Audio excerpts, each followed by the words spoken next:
Life is evolving. Over the past decade, the way we do almost everything has changed. Get on your phone, see something you like, click on it, and it shows up at your door. Why should the way you have your car serviced be any different? Why waste your time going to a dealership service department when Hagerstown Ford and Hancock Chevrolet will come to you? They service all makes, all models, and offer full parts and labor warranties. Hagerstown Ford and Hancock Chevrolet will come to your door or office and service your vehicle while you're doing what you need to be doing, conducting that business meeting or mowing the lawn. Why take time out of your busy schedule when you don't have to? Hagerstown Ford and Hancock Chevrolet's friendly, knowledgeable staff will come to you where you live or where you work for full service maintenance, from oil changes to tire rotations, brakes, batteries, multi-point inspections. They handle it all. Hagerstown Ford and Hancock Chevrolet is committed to delivering the best of the best to their customers. Trust them to service your vehicle where you're at home or at work. Skip the time-consuming and terminal wait at the dealership. Schedule your appointment at fordofhagerstown.com or HancockChevy.com.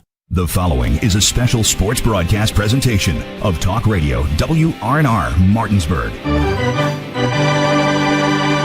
Play ball! It's time for the excitement of American Legion Baseball, featuring the Berkeley Post 14 Hornets. Myers with the pitch, swung on and missed. Jason Myers gets the last out, and the Berkeley Post 14 Hornets are the state champions of American Legion Baseball in West Virginia. Let's go live to the field and join our Talk Radio WRNR broadcast team. Good evening and welcome to the Hedgesville Baseball Complex for the West Virginia Area 4 American Legion Baseball Championship between the Post 60 Knights and Berkeley Post 14 Hornets on Talk Radio WRNR TV 10 and WRNR TV on YouTube. Our pregame show brought to you by Hagerstown Ford, revolutionizing the car buying experience. Buy your next vehicle online and they'll deliver it to you. If you don't like it, they'll take it back. Visit them online at FordofHagerstown.com. I'm Colin McLaughlin. Alongside me is Dylan Bishop. Cameraman's Kyler High. Back in the studio, Nick Verzolini. So we roll right into our coaches' interviews brought to you by Trips Flooring. Not sure where to go, who to trust with your flooring needs? Then call Trips Flooring at 304-229-7009 or online at tripsfloorsanding.com. First joined by the manager of the Berkeley Post 14 Hornets, Trip Tobin. Trip, your team has an opportunity at the championship. It's going to be a tough uphill battle against a team that you guys haven't beat so far this year in Post 60, but it's 2 games possibly for you to get that. What's your outlook overall on today's positivity? Well, we're trying to figure out what their kryptonite is on us, and I think it's just their will and want to win, their attitude and effort has been a little bit better than ours, I think. And, I think personnel-wise, we match up extremely well. It's just when it comes down to that, you have to attitude, effort, the things that you don't have to be extremely talented to do or talented at all. So we've got to have a little better effort and attitude, I think, going in. But unfortunately, we're down a guy. Jameer dove for a ball last night, and he's a little dinged up, and we need him for next week. So he's going to get that looked at, and he's not back yet. So he might walk in here after his X-ray or what have you. But we certainly need him to play next week, and because he's one of our middle guys and leaders. So he'll probably take the night off and get better, and we hope that everything's well with him, and we think it is. Just want to be precautionary, but we got a lot of faith in Jackson. Earl's going to go out there and throw it for us, and we got guys that can step up. So great effort yesterday from Jack Gross. Unbelievable game he threw. I just wish we could get him a win, and Angle come in and did what he needed to do in that trap game there at the end of the night where we scored 6 and just kind of sat on it until the end of the night. Pitching's obviously been the strength for your team, and that showed yesterday as well. How do you make sure it shows again here today? Well, it's been consistent. We just need to hit. I mean, we need to get the timely hit. We get guys around. We're not doing a great job of getting them in. And we didn't do a great job yesterday getting over. So, offensively, we're stagnant right now. We got to get that fixed, and hopefully we can start tonight, and then and get it going, and then have a couple of good rounds of BP coming into the state tournament, and start playing a little better offensive baseball. Defense has been pretty solid, and this field's not turf, of course, so you have to deal with some couple bad hop here and there, but everybody has to do it. And pitching, not too worried about. We just need to swing the bat and give our guys some run support. kind of touched on it there defensively. How do you clean that up with 3 errors in each game yesterday? Yeah, I mean, we just continue to kick it around a little bit and not 100% sure what. We take a lot of infield. Unfortunately for us, it's on turf, so a little tougher when you get out here. So we're gonna have to clean that up and get a little better at it. Take some AO here, but the rain here will soften the field a little bit, and I think that'll help out. But one thing about errors is when you hustle down the line and when you run hard 90s and when you put pressure on defense, you're going to make errors, and that's what post 60's done. It's not just the fact that we kicked the ball around; it's the fact that they, their effort, going down the line and putting pressure on us, bunting, running, getting the ball in play, not taking strike 3 has been the difference, in those couple matchups with them. Anything else, Trip? No, just like I said, I appreciate you guys being here, and I'm glad this team gets to once again, perennially go to a state tournament, and I hope that we can, we can show out there and give a good showing. Both teams here, EPAC's going to be represented well, and I hope we can go down and we get Charleston area the first day, and hope we can show out there. Thank you, Trip. Best of luck. Thank you. Now joined by the head coach of the Berkeley Post 60 Knights, Coach Pence. Your team 1 away from a championship here in Area 4. It's against Berkeley Post 14, the cross-county rival. How much would this mean to you and your program? It would mean a lot. Like I've said for a long time now, I know Steve's been on the radio talking to you guys as well. We've had a lot of firsts this year. We want to continue those firsts. Winning tonight would be wonderful. Again, that would be another first for us, competing against a great team like Post 14, Post 64 in the last 2 years. We haven't had any success against those two teams. This year we're finally trying to figure things out. These kids have matured a lot. They've come into their own, and they're real competitors. So hopefully we continue to do that. But that would mean a lot to not only us coaches who have coached a lot of these kids since they were 5 years old, but just to these kids as well. A lot of them, obviously, are Hedgesville kids. We have some talented kids from Berkeley Springs and Spring Mills, but a lot of talent, and hopefully that'll get us a W tonight. What do you think it's going to take here today in this game against the Hornets to get that win? Solid pitching, throwing strikes, letting our defense work. We're not going to go in there and just try to overpower and throw, get 10 Ks tonight. That's a talented group, and they're going to put the ball in play. We just got to make sure we're making plays behind the pitcher out there, and hopefully come around and get our bats going a little bit. Our bats kind of let us down a little bit last night. We had some, timely hits. Tristan Wostocki had a nice shot to left field that was a big momentum shift for us. Kason Plogger with a nice little squeeze bunt that was able to get us a run and some more momentum. But hopefully I'm seeing some more barrels on those at baseball tonight. You guys obviously want to win the first game, but what is the mentality knowing that there might be 2 games? We're just concentrating on game 1. So we're thinking, let's win 1, be done, and let's head off to states next week. Who have you guys decided to be the starter today, and what are you hoping to see from him? My son. We're going to go ahead and put him on the mound. He's been in these situations before, so we're going to go ahead and give him that shot to try to close it out. Hopefully it works out for us, and his buddies have his back tonight, and they generally do. Looking forward to Landon start then, absolutely, and best of luck, Coach. Got nothing else for you. All right, I appreciate your time. Thank you, sir. Thank you.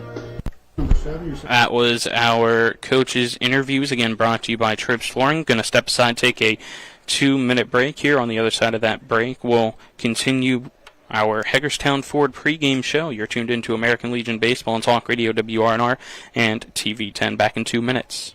Not sure where to go or who to trust with your flooring project? And start with Trips Flooring, proudly serving the area for more than 25 years, specializing in floor sanding and refinishing, along with installation of new flooring, including hardwood, tile, vinyl, laminate, carpet, and the hottest trend in flooring, luxury vinyl, tile, and luxury vinyl plank. Are you on a budget? Check out their warehouse, cash and carry, or call 304-229-7009, or visit them online at tripsfloorsanding.com. Floor Pools, your swimming pool and hot tub builder, retailer, and service provider, serving homeowners in Pennsylvania, Maryland, West Virginia, and Virginia. Floor Pools takes pride in providing quality construction, reliable service, and exceptional customer service. Experience the ultimate relaxation and the serenity of soaking in your own hot tub. Your new backyard lifestyle awaits. Start your journey today at Floor Pools in Martinsburg, Hagerstown, and Chambersburg. Floorpools.com. That's FLOHR Pools.com. Floor Pools, your swimming pool and hot tub builder, retailer, and service provider, serving homeowners in Pennsylvania, Maryland, West Virginia, and Virginia. Floor Pools takes pride in providing quality construction, reliable service, and exceptional customer service. Experience the ultimate relaxation and the serenity of soaking in your own hot tub. Your new backyard lifestyle awaits. Start your journey today at Floor Pools in Martinsburg, Hagerstown, and Chambersburg. FloorPools.com. That's FLOHR Pools.com. Hey, it's Cody from Cody's Auto Body. You're a potty mouth. But we do a really great job fixing cars after an accident. I know, but you're still a potty mouth. I'm possibly the best friend you could ever have. You are, but potty mouth. If you need your car repaired, come to Cody's Auto Body, located at 851 Wilson Street in Martinsburg. Because that's Cody's with a T for f***ing trust. See? Potty mouth. Leave me alone. Number 13. Welcome back here to the Hedgesville Baseball Complex for the West Virginia Area 4 American Legion Baseball Championship between the Berkeley Post 14 Hornets and the Post 60 Knights. Let's now get today's starting lineups brought to you by Floor Pools. Make every day better with a hot tub or swimming pool. Floor Pools has locations in Martinsburg, Chambersburg, and Hagerstown. First for the Berkeley Post 14 Hornets, managed by Trip Tobin. Leading off, the second baseman, number 5, Trace Huff. Batting second, the right fielder, number 4, Liam Healy. Batting third, at first base, number 17, Braden Edwards. Batting fourth, the third baseman, number 10, Braden Oviedo. Batting fifth, at shortstop, number 9, Wyatt McClintock. Batting sixth, the catcher, number 3, Cole Smith. Batting seventh, and designated hitter, number 1, Jet Gross. Batting eighth, left fielder, number 13, Michael Poltar. Batting ninth, in center field, number 2, Sam Hefner. Pitching today for the Berkeley Post 14 Hornets is number 8, Jackson Earl. Now flip the lineup over and get the lineup for the Post 60 Knights. Leading off is the left fielder, number 12, Cash Dunham. Batting second, center fielder, number 3, Kason Plogger. Batting third, the pitcher, number 6, Landon Pence. Batting fourth, at first base, number 7, Mason Elliott. Batting fifth, right fielder, number 11, Ian Wolf. Batting sixth, catcher number 15, Trenton Canarium. Batting seventh, third baseman number 8, Austin Manor. Batting eighth, at shortstop number 25, Jay Vines. Batting ninth, second base number 10, Tristan Wysocki. As both teams take the field here before the national anthem. Berkeley Post 14 in its majority red uniforms with the blue sleeves, gray pants, and then for Post 60 Knights, it's the navy blue jerseys with the white numbers and names across the front and back in the white home pants. Step aside, take another 2-minute break for the national anthem, and then we'll be back with first pitch here for the Area 4 Championship. This is American Legion Baseball and Talk Radio WRNR and TV10. We are back in 2 minutes. When will I be able to retire? How do I make the most of the money I have? How do I leave a lasting legacy to my loved ones? I'm Philip McCoy, financial advisor with the Mirius Group, a private wealth advisory practice of Ameriprise Financial Services Incorporated.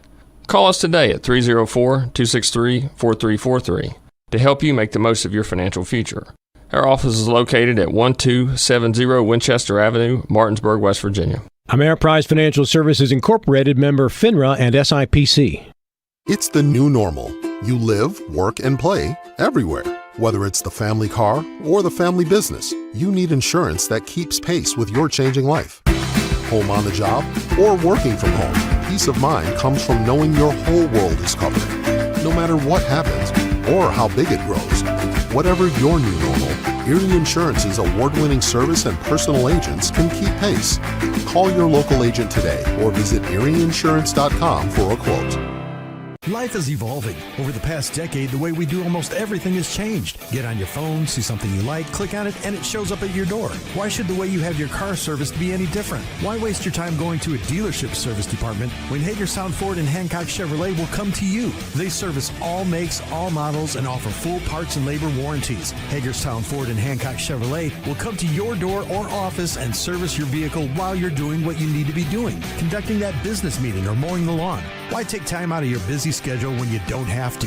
Hagerstown Ford and Hancock Chevrolet's friendly, knowledgeable staff will come to you where you live or where you work for full service maintenance. From oil changes to tire rotations, brakes, batteries, multi-point inspections, they handle it all. Hagerstown Ford and Hancock Chevrolet is committed to delivering the best of the best to their customers. Trust them to service your vehicle where you're at home or at work. Skip the time-consuming and terminal wait at the dealership. Schedule your appointment at fordofhagerstown.com or hancockchevy.com. Floor Pools, your swimming pool and hot tub builder, retailer, and service provider, serving homeowners in Pennsylvania, Maryland, West Virginia, and Virginia. Floor Pools takes pride in providing quality construction, reliable service, and exceptional customer service. Experience the ultimate relaxation and the serenity of soaking in your own hot tub. Your new backyard lifestyle awaits. Start your journey today at Floor Pools in Martinsburg, Hagerstown, and Chambersburg. FloorPools.com. That's FLOHR Pools.com. Floor Pools, your swimming pool and hot tub builder, retailer, and service provider, serving homeowners in Pennsylvania, Maryland, West Virginia, and Virginia. Floor Pools takes pride in providing quality construction, reliable service, and exceptional customer service. Experience the ultimate relaxation and the serenity of soaking in your own hot tub. Your new backyard lifestyle awaits. Start your journey today at Floor Pools in Martinsburg, Hagerstown, and Chambersburg. FloorPools.com. That's FLOHR Pools.com.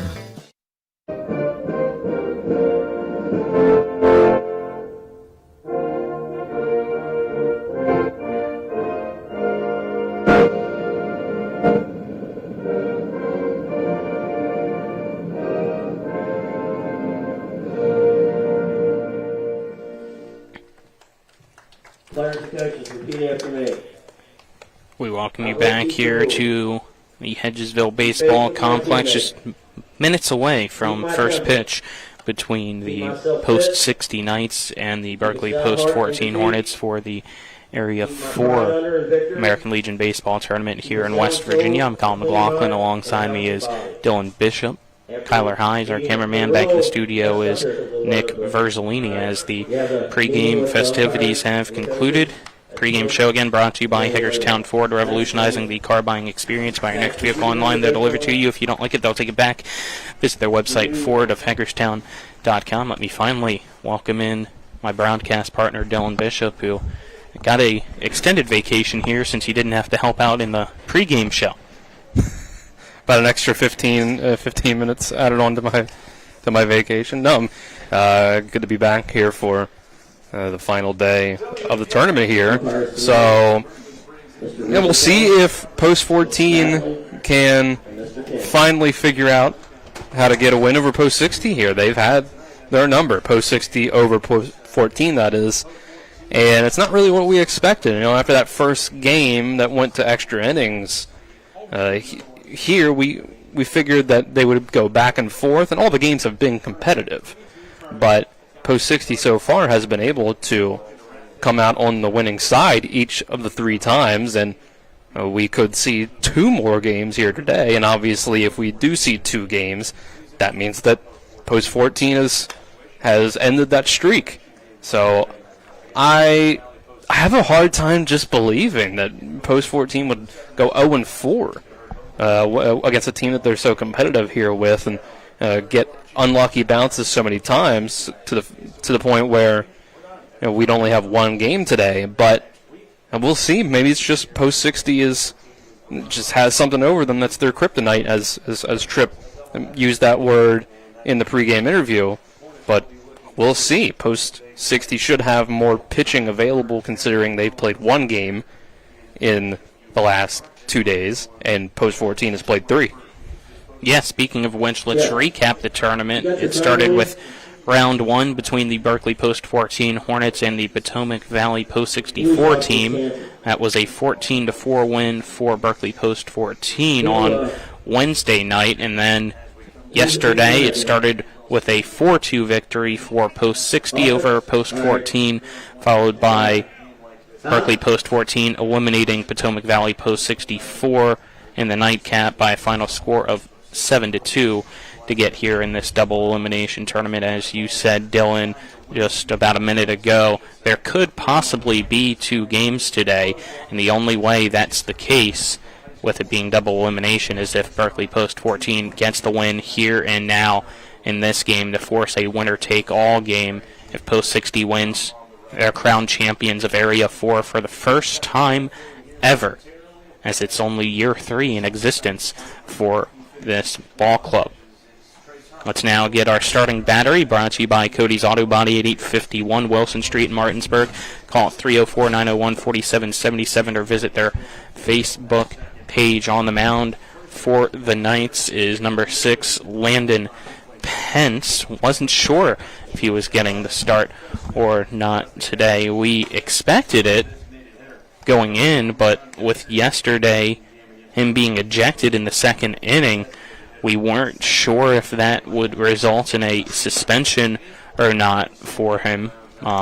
It did not, so he is out there getting the start here in this game. And behind the plate doing the catching is number 15, Trenton Canerium, for the Post 60 Knights. And that is your starting battery. Top of the first, brought to you by Brown Funeral Homes and Cremations. Robert Fields and Sons, proudly serving the area since 1880. Defensively, this is how the Knights are aligned. At first base, it's Mason Elliott. Second base, Tristan Wysocki. Shortstop, Jay Viance. Third base, Austin Manor. Left field, Cash Dunham. Center field, Cason Plogger. And right field, it's Ian Wolf. Both teams will head to the state tournament next week at Milan Park in Morgantown. It will just be one of them as the champions of Area 4, the other as runner-ups of Area 4, and that factors into your seeding and who you play in that tournament next week in Morgantown. So warm-up pitches have concluded for Pence. It's now time for first pitch, which is brought to you by the Mirius Group and Ameriprise Financial Advisors, John Everson and Phil McCoy. Give them a call at 304-263-4343. Stop by, schedule an appointment at 1270 Winchester Avenue in Martinsburg. And yes, that is implanted into my brain word for word, if anybody was wondering. Hey, listen to Phil McCoy every Monday or early every day on the radio with Rob Mario, then how could you not at some point? First pitch is a strike, coming in at 5:38 to Trace Huff of the Hornets. Huff, the lefty, leading off as the next pitch. Called strike as well from Pence with the fastball. A strong start. So 0-2 count here to Huff, the starting second baseman today for the Hornets, as the pitch just misses outside. Count 1-2. That looked to be a 50-50 pitch. Yeah, I couldn't see the corner, but it felt pretty close to the other two. So I was waiting for the strike 3 call. Never came. Here's the 1-2 pitch. And that outside this time. The count even now at 2-2 for Huff. That one a bit more obvious. Canerium trying to get a frame job here as he sets up outside once again for the 2-2 pitch. And that's going to be lined foul down the third base side and rolls down the line of the fencing to keep the count at 2-2. You can see the Huff's brain is in the right spot where he figures he's been going outside this whole at bat, throwing fast. Let me try to sit back a little bit. Fastball misses high. Count now runs full. 3-2 to Trace Huff, the leadoff man for Berkeley Post 14, as we begin this ball game here at the Hedgesville Baseball Complex. It's good patience. He's trying to hit that outside corner, and Huff's basically saying, show me that you can. Pence's payoff pitch fouled off once again by Huff to stay alive. So he'll see an 8th pitch of the at-bat after he adjusts his batting gloves and steps back into the left side batter's box. Even if he ends up getting out, this is the least that you'd be happy with here with your leadoff hitter. Here's the 3-2 once again. He'll take it, and it's called strike 3.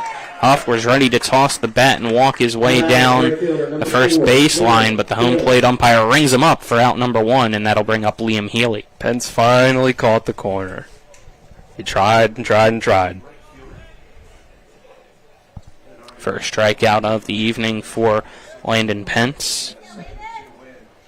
Healy, another lefty here against the righty on the mound. First pitch is a ball as Healy squared to bunts, but pulled the bat back. It's an interesting strategy here with one out already. Saw the small ball work yesterday on the opposite side. Is this a line drive right over Austin Manor? It was so hard to hit off the bat of Liam Healy. Manor couldn't react in time to put the glove up above his head, so it's a one-out single for Liam in Berkeley Post 14's day. And you know what? If he doesn't square around and show bunt on that first pitch, Manor's probably a step or two back, and he makes that catch. Yeah, he's kind of a few steps back of that curvature in the grass here at Hedgesville. And he was right at the grass for that at bat, for that hit by Healy. It's Braden Edwards up the bat. He swings through the first pitch he sees from Landon Pence for strike one. And with the way these teams pitch, that's the kind of little thing, small ball, that you're going to have to pull off successfully. A 1 count, 1 out runner at first takes his lead in Healy here in the top of the first.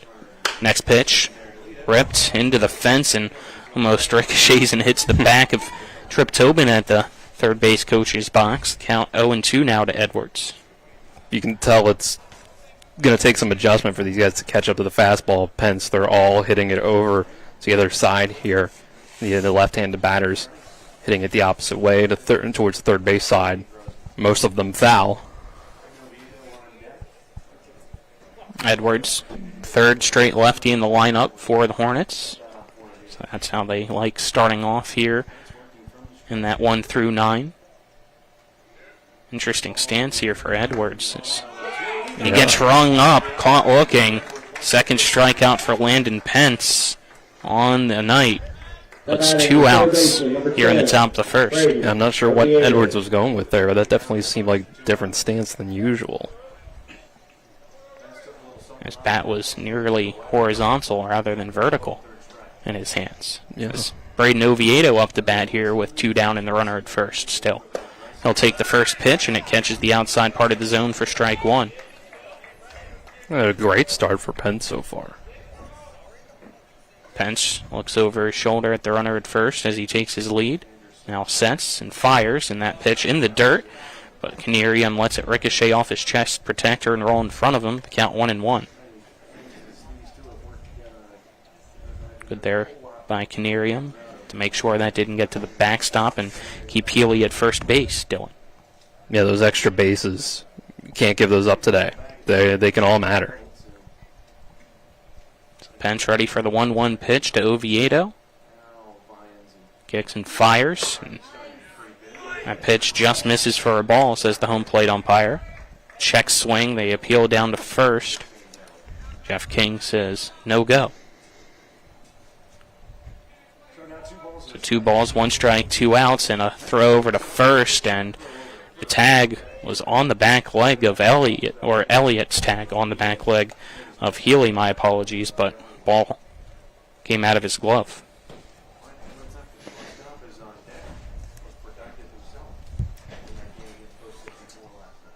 Two 2-1 count. Next pitch from Pence. High and just under the head of Oviedo for ball 3. We know that Oviedo's patient at the plate. Has the advantage here with the 3-1 count. As the pitch. Inside for ball 4. It's a 2-out walk. Puts runners at first and second now here in the top of the first for post 14. And now batting will be shortstop White McClintock.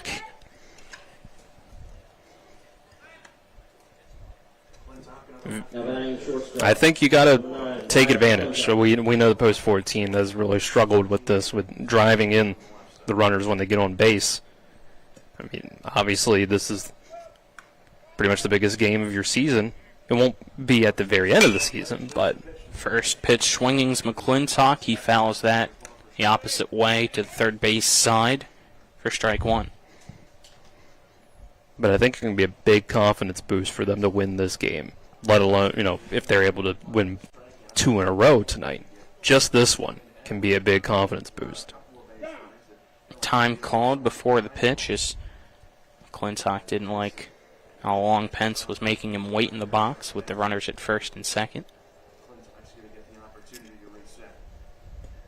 Both Vians and Wysocki playing tightly to that second base bag, trying to make Healy think about it. As this pitch high and inside, ducking out of the way as McClintock is the count now 1-1 strike.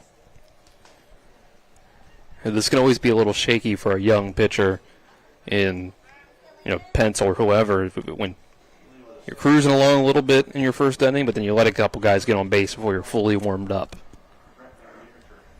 1-1 pitch to McClintock. He'll pop and sky foul once again over the third base dugout for strike 2. 1 ball, 2 strikes, 2 outs here in the top of the first between Berkeley Post 14 and the Post 60 Knights. Still scoreless, but Post 14 has runners at first and second, and McClintock up to bat here against Landon Pence, the Post 60. Everybody ready to go here for the 1-2 pitch from Pence. He checks the runner behind him, kicks and fires. Just outside is that pitch for ball 2. Searching for that outside corner with the fastball again, like he's gotten the strikeouts with so far. It was that first one. Yep, he's got 2 backwards Ks already in the scorebook, trying to strike out the side. Step along the way of pulling this off tonight, 2 straight wins against the team that you're 0-3 against in the season, is make their starter in the first game pitch a lot of pitches. Smith on deck if necessary. 3-2 count. Runners at first and second, 2 out. They go as the pitch outside from Pence, and that walks Wyatt McClintock back-to-back base on balls. Loads the bases here with 2 outs in the top of the first for Berkeley Post 14. Even when teams try to get in the mentality of, every game we just need to go 1-0 in this game, it's hard to not acknowledge that this is an elimination game for Post 14, and Post 60 has a second game in their back pocket here. First pitch, Cole Smith is outside for ball 1. Smith, righty here in the lineup. So Pence readjusting here as he's faced a good bit of lefty so far. Next pitch, low and away for ball 2. Get a quick time called as Canarium wants to go out and talk to his battery mate. It's a good idea. He started strong, but ever since that first walk, he hasn't been able to get back on track, pitching out of the stretch.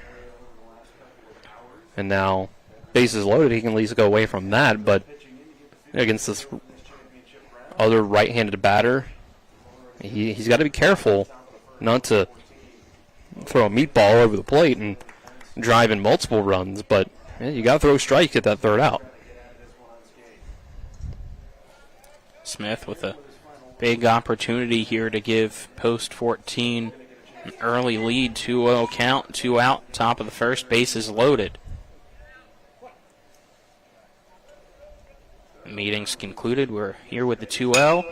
And that's going to be a line drive into the right center field gap, and it's down and will roll to the fence as one comes around to score. And it looks like as the throw being cut off by Wysocki that it's going to be a bases clearing double for Cole Smith in the top of the first, giving Berkeley Post 14 a 3-0 lead here against the Post 60 Knights. Smith put some pop on that one. The designated hitter, number 1. Jack Gross. Hit 2-0 count, sitting on the fastball, and got it and just caught up to it enough to put it in the perfect spot to clear the bases. So now batting will be the designated hitter, Jet Gross, and he tips the first pitch he sees into the glove of Canarium for strike 1.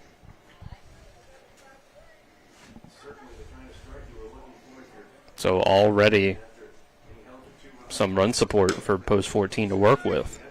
Next pitch outside for a ball, the count 1-1. Yeah, Jackson Earl will be happy about that when he goes and takes the mound in here in the bottom of the inning.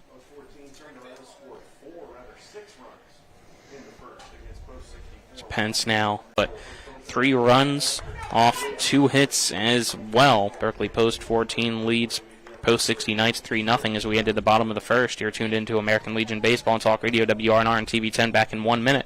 It's the new normal. You live, work, and play everywhere. Whether it's the family car or the family business, you need insurance that keeps pace with your changing life. Home on the job or working from home, peace of mind comes from knowing your whole world is covered. matter what happens or how big it grows.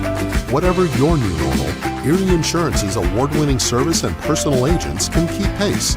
Call your local agent today or visit erieinsurance.com for a quote. Hey, it's Cody from Cody's Auto Body. You're a potty mouth. But we do a really great job fixing cars after an accident. I know, but you're still a potty mouth. I'm possibly the best friend you could ever have. You are, but potty mouth. If you need your car repaired, come to Cody's Auto Body, located at 851 Wilson Street in Martinsburg. Because that's Cody's with a T for f***ing trust. See? Potty mouth. Leave me alone.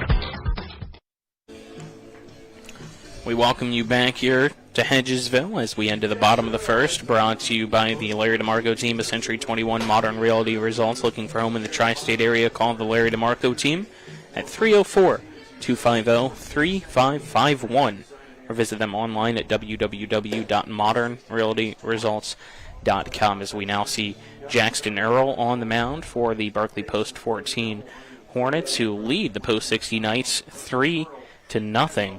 Thanks to a bases clearing double by the battery mate of Earl and Cole Smith on a 2-0 count. Got the fastball, and he made him pay. Sent it to the fence in right center field. A great start for Post 14. Gives Jackson Earl some wiggle room to start out. And how will that affect him? Will it make him more comfortable so he can take a couple more risks that maybe will pay off, maybe will not? Will he be a little complacent, say, oh, I've got 3 runs to work with, and let things snowball, give an opening for Post 60? We'll see. But it's a great start for Post 14, an ideal one. The first pitch from Earl to Cash Dunham is called strike 1 at the belt. Get you the defensive alignment for Berkeley Post 14 here after the 0-1 pitch to Cash Dunham, which is a swing and a miss for strike 2 on a fastball. Edwards at first, Huff at second, McClintock at short, Oviedo at third, and then from left to right in the outfield it goes Poltar, Hefner, and Healy. Here's the 0-2 pitch, and it's another swinging miss for strike 3 as another blown-by fastball from Jackson Earl. Out number 1. He just didn't see the ball very well in that at bat. Those last 2 swing and misses were balls that were well inside. Now batting will be Kason Plogger. Plogger steps in here. It's the pitch from Earl. It's taken for strike 1. You hear right around the letters. You hear the sound of the way the ball's hitting the glove there. There's that snap to it. Great velocity to start. 0-1. Misses for a ball. Count 1-1.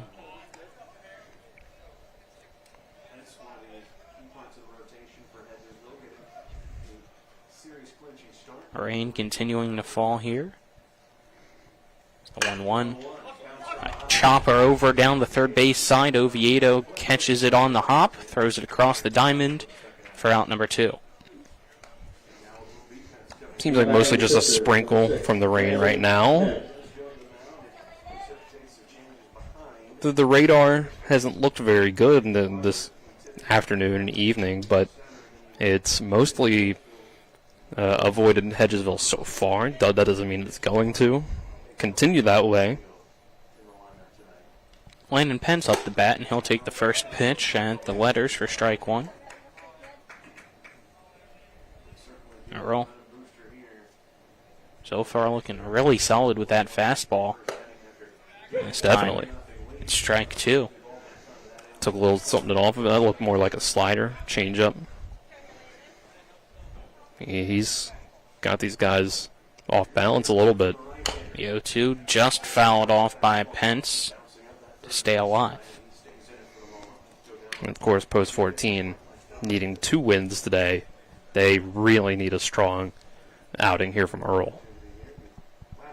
So far, so good. It's a 3-0 lead for Berkeley Post 14 here against the Post 60 Knights. And 2 out, 0-2 count to Pence. Earl with a big kick and pitch. That almost hits Pence. And he's able to evade it for ball 1. I think that's another one like he had just a pitch or two ago where he was trying to get the break to the inside corner and just didn't do it. 1-2 pitch. And that slips out of the hand of Earl and goes right into the backside of Pence. I think that was the exact same thing. It was just, and like you said, slipped out. This is his third try, or second in a row, getting it to just break into that inside corner, and clearly slipped out. And now we're going to get a timeout called here as we will have a courtesy runner. Take a look here at who Zimmerman. That is. I believe you're correct in it being Zimmerman. Yep, Wyatt Zimmerman, that is. Z-Man out at first base. Now batting will be Mason Elliott. There's the pitch. Runs inside and almost clips the leg of Elliott. That's ball 1. Really playing with fire there. He's missing really far inside when he does miss. A rain causing some issues here. So this is swing and a miss. Goes off the glove of Smith, but lands right in front of him. Count now 1-1. You can see Earl now scoop up some dirt, trying to help out with his grip as he stares over at the runner at first, and Zimmerman, who takes his lead with the 1-1 count and 2 outs here in the bottom of the first, and now a throw over. Sliding back in is Zimmerman, though, safely at first.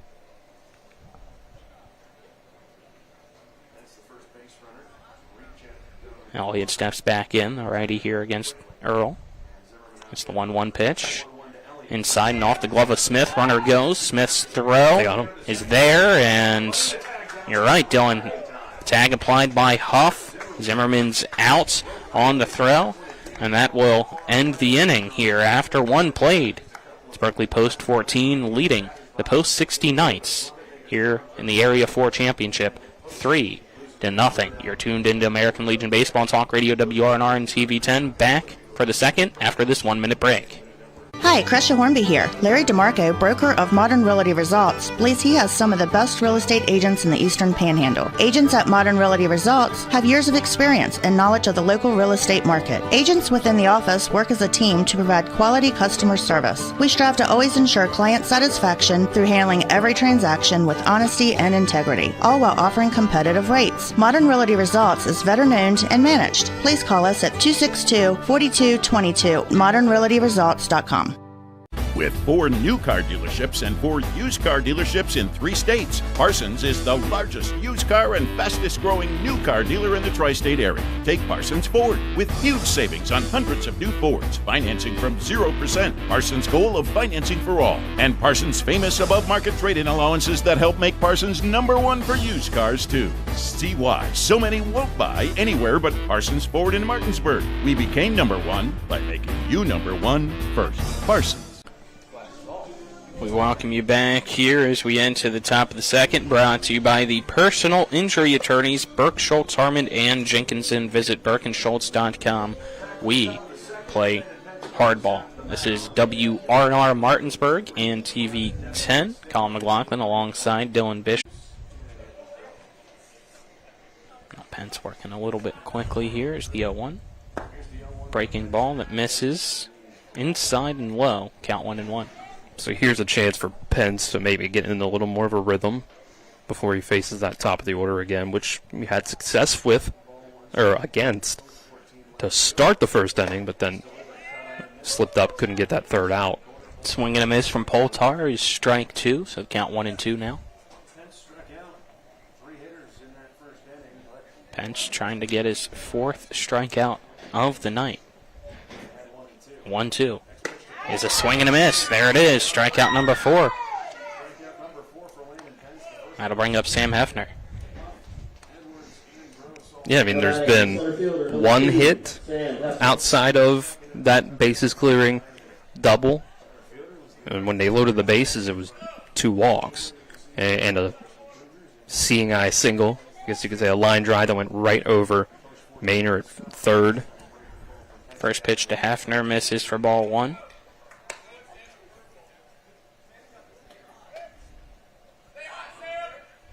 Hefner in that 9-hole spot. It's the next pitch. Lights go by, and it's downstairs. Count now 2-0. And looking back at it, that Liam Healy at bat, just something as simple as showing bunt on the first pitch, got the third baseman to come in a couple feet. 2-0 fastball high that Hefner could not help himself from. Misses it. Count 2-1. And that third baseman coming in a few feet got that line drive right over his head. 2-1. It's called strike 2 on the outside corner. And you see that was the difference between when Braden Edwards strikes out, third out, no runs up on the board, and being able to get 3. Here's the 2-2. That one low, says the home plate umpire for ball 3, as you could hear the Knights dugout wanted that one to ring him up for the 5th strikeout. Count full. Here's the payoff pitch from Pence. That's going to be a long shot into right center field, and that's going to hit off the fence. As rounding first, heading to second is Hefner, and he's thinking 3. The throw to Wysocki, now the throw to third. The tag, close, but underneath the tag, sliding in is Sam Hefner safely here with 1 out. I think that was just barely the right call. We're going to get a time here as Coach Pence wants to appeal the call to the home plate umpire to see if he saw anything differently at the play at third. I think the double clutch on the cutoff throw from Wysocki was just enough. Just enough for Hefner to slide in there safe. So we'll wait here to see if the call stands or if it's overturned. The call on the field was safe, and it will remain safe for Sam Hefner. It's a 1-out triple, bringing up Trace Huff here in the top of the second, trying to add on to the 3-0 lead for Berkeley Post 14 here against the Post 60 Knights. Yeah, I think if Wysocki doesn't sort of double clutch that cutoff, where I think as he was turning in, he didn't know 100% that throw needed to be made to third, so he kind of had to look first to see whether or not he was reacting rather than already having that decision in his mind with some extra communication. Pence sets, scoring to bunt is Huff, and he puts it first base way. The throw home as a double clutch by Pence has the throw go off the glove of Canerium, and the fielder's choice makes it 4-0 Hornets here against the Knights. Pence just had a little bit of that hesitation. Maybe it was, did he have a good grip on the ball? Did he know 100% that he had time to? Either way, the run gets home, and it's great baseball so far from Post 14. Liam Healy now up to bat as Post 14 giving Post 60 a taste of its own medicine, and that drills Healy in the back. So he'll make his way down to first base. Puts runners at first and second. Still 1 out here in the top of the second inning, and we're going to get a timeout called as Post 60 wants a meeting on the mound. Pence just might not have it today. You can see him almost kind of walking off the mound there. It almost looked like he was wanting to pull himself, but I don't think that's going to be the case. It's just going to be a bit of a pep talk here, but you can tell by the body language it's not looking good right now for him. Yeah, that's the kind of thing that where me as a coach, if this was a do-or-die game, I think you would take him out now to try to salvage this game. But Post 60 does have a second game to work with, and they need pitching to get through 2 games potentially if they don't come back in this one.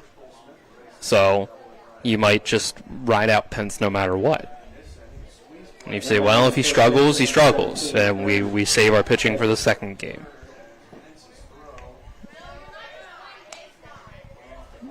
Got some chirping going on here down below us between some fans as well, it sounds like. As It's a 4-0 lead here between post 14 and post 60. Braden Edwards up the bat. Runners at first and second with one out. Here's the pitch from Pence, and that is fouled straight back and will ricochet off the net like a slingshot and roll right in between the mound and home plate.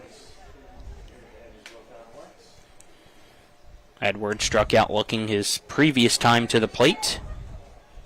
Has an opportunity here and now to increase this 4-0 lead for the Hornets. We're trying to force the winner-take-all game later tonight. Yeah, Pence got to lock back in quickly, the heart of the order here. Next pitch from Pence. Fouled right back, just a bit lower than the last spot in the net. Count 0-2.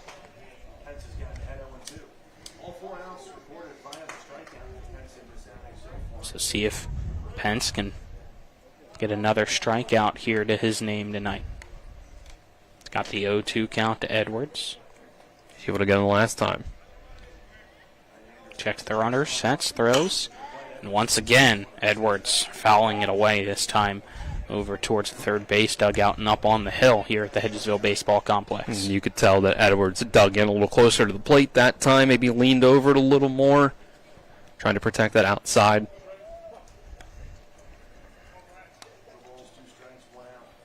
Pence checking the runner behind him, kicks, now throws, and another foul ball by Braden Edwards.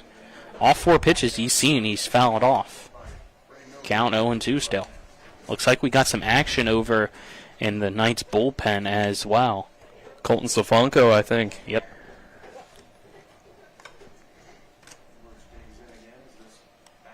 So we'll see if that's for this game or just letting him start his warm-up now for the next game. As the 0-2 trying to get Edwards to chase one in the dirt. He does not. The count 1-2. There's a lot of ball game left. Still only down by 4, second inning. So if you're going to try to salvage this one, you would pull Pence relatively soon if he doesn't steer the ship. Hard ground ball. Wysocki dives for it, bobbles it, picks it up, throw to first, somehow in time. Great job by Wysocki for big out number 2 there. I think Edwards gets there if he's going full speed down the line. That'll bring up Oviedo. Both base runners advanced 1 base each here. So runners at second and third. 2 out. Here's the pitch. Oviedo pumps that one over the press box and out of play. 4-0. Berkeley Post 14 leads the Post 60 Knights here in the top of the second inning. This West Virginia Area 4 American Legion Baseball Championship. It's double elimination though, so if Post 14 wins, we'll play another game half hour after the conclusion of this one. As an excuse me swing is a foul ball for strike 2. Ovi unlucky there. Pence could luck out here getting out of this with just 1 run allowed in the inning. He's 1 strike away from it. Pence sets. Here's the 0-2 pitch, and that just above the shoulders of Oviedo, the count 1-2. Very close.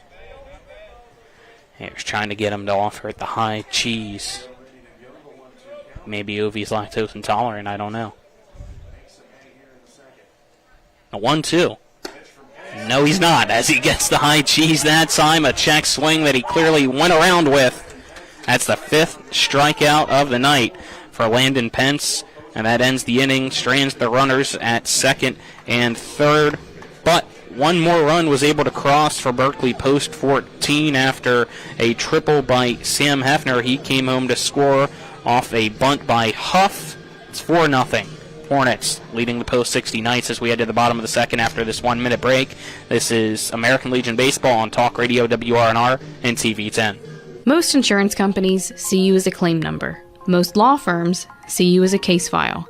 When their top priority is their bottom line, you only get a fraction of the attention that you deserve. At the law firm of Burke, Schultz, Harmon, and Jenkinson, it's personal. We listen to our clients to see the whole picture, because every part of you is important. For a team built on relationships and results, call Burke, Schultz, Harmon, and Jenkinson at 304 Lawyers. Or visit us at burkeandschultz.com. At the Berkeley County Health Department, our motto is prevent, promote, protect. Since 1935, our mission has been to provide clinical and environmental services to protect the health of the general public. We're committed to building public health in our community by offering a wide range of services, including blood pressure screening, breast and cervical screening, family planning, counseling, lab testing, and more. We perform health inspections to make sure the restaurants you visit are clean, and we prepare and coordinate plans to respond to all hazards. The Berkeley County Health Department, 122 Waverly Court, Martinsburg. Welcome you back here. Bottom of the second inning we go, which is brought to you by the Berkeley County Health Department. Prevent, promote, protect, offering public, clinical, and environmental services at 122 Waverly Court in Martinsburg. 4-0, Berkeley Post 14 leads Post 60 Knights. Due up here for the Knights is the 4, 5, 6 batters, Mason Elliott, Ian Wolf, and Trent Canerium, as Mason Elliott up once again as he was up to bat when our courtesy runner for the pitcher Landon Penson, Zimmerman, was caught stealing to end the inning. It was a risky play. It didn't work out for both 60. First pitch. Elliott sends a one-hopper to McClintock at short. His throw high, but Edwards is tall enough to get it for out number 1 on one pitch. Down goes Elliott to bring up Ian Wolf. Right fielder number 11, Ian Wolf. Post 14's been the team to do the small things right so far for the most part. And the little things of just, that bad break on the wild pitch that Cole Smith's able to go and gun down the runner going to second base compared to the base running of Post 14 so far. First pitch to Wolf misses high for ball 1. Yeah, good throw there, even though it was slightly high by McClintock at short. Not your typical shortstop out there for Berkeley Post 14. As the next pitch, a hard ground ball to Huff at second, and he'll throw to first for out number 2. McClintock playing at short due to Jameer Brown yesterday injuring himself, and with them being in action next week, they didn't want to risk him making it any worse, so he will not be playing in this game. Maybe next game, who knows. 2 out here. Trent Canerium up to bat. Here's the pitch, and that's a fastball way high for ball 1. Huff made fielding that ground ball look easier than it really was. That was a really hard hit ball that he was able to corral really well. 1-0. Fastball inside for ball 2. Yeah, I would not be surprised if the coaching staff in that third base dugout for the Hornets, these 2 throws have been holding their breath collectively with how yesterday went down in both games. 3 errors each, as the 2-0 is a swing and a miss for strike 1. And it was things like that. What looked to be a routine ground ball wasn't the case, and you add the rain here today. Worries you a little bit more, but so far, so good, as you said earlier. It's the 2-1, another swing and a miss. Count now 2 balls and 2 strikes to Canerium. It's Jackson Earl trying to have the Post 60 Knights go 3 up, 3 down. Keep the bats rolling for the Hornets in the third, possibly. 2-2. Way outside, a check swing from Canerium. No appeal down to the first base umpire, so the count 3-2. He had a chase pitch to work with, but Earl looks comfortable so far. Here we go for the payoff pitch. 3 balls, 2 strikes, 2 outs. Kick and the delivery. Swing and a miss. Strike 3. Down goes Trent Canerium, and 3 up, 3 down goes Post 60 in the second. Headed to third. Berkeley Post 14 leading the Post 60 Knights 4-0. This is American Legion Baseball on Talk Radio WRNR and TV 10. Back in 1 minute. I pre-planned my funeral to make it easier on my family. They were relieved to know I'll get just what I want. My family actually thanked me for taking matters into my own hands. Turns out having this awkward conversation wasn't awkward at all. Pre-planning is my choice. There are certain things about me my family may not know. Now they won't need to guess. The choices are yours. The peace of mind is theirs. Pre-plan your funeral with Brown Funeral Homes and everything will be taken care of. Find out more online at brownfuneralhomeswv.com. Brown Funeral Homes, here for you. When will I be able to retire? How do I make the most of the money I have? How can I leave a lasting legacy to my loved ones? I'm John Everson, Private Wealth Advisor with the Mirius Group, a private wealth advisory practice of Ameriprise Financial Services Incorporated. Call us today at 304-263-4343 to help you make the most of your financial future. Our office is located at 1270 Winchester Avenue, Martinsburg, West Virginia. Ameriprise Financial Services Incorporated, member FINRA and SIPC. We welcome you back here as inning number 3 we head to now. Top of the third, brought to you by WVU Medicine, Berkeley and Jefferson Medical Centers, leading healthcare here and everywhere. Due up for Berkeley Post 14, McClintock, Smith, Gross, 5, 6, 7 in the lineup. Post 14 trying to force a winner-take-all game here in this double elimination tournament for West Virginia Area 4 in American Legion Baseball, and so far they're making it look like that might be the case. They lead the Post 60 Knights 4-0 through 2 innings.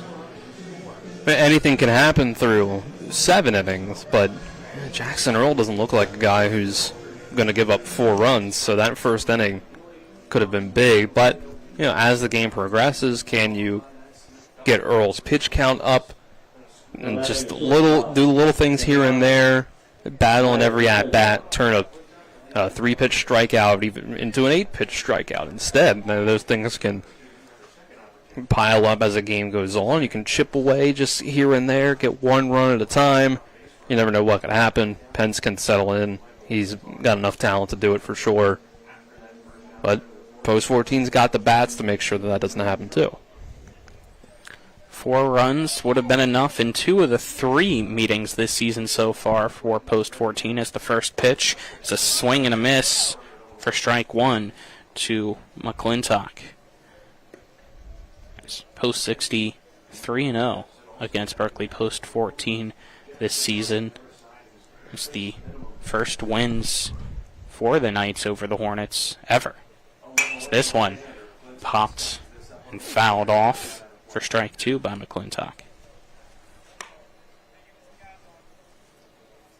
First game was 2-1 in 8 innings.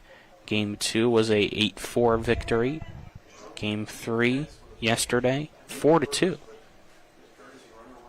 The 0-2 pitch outside for a ball.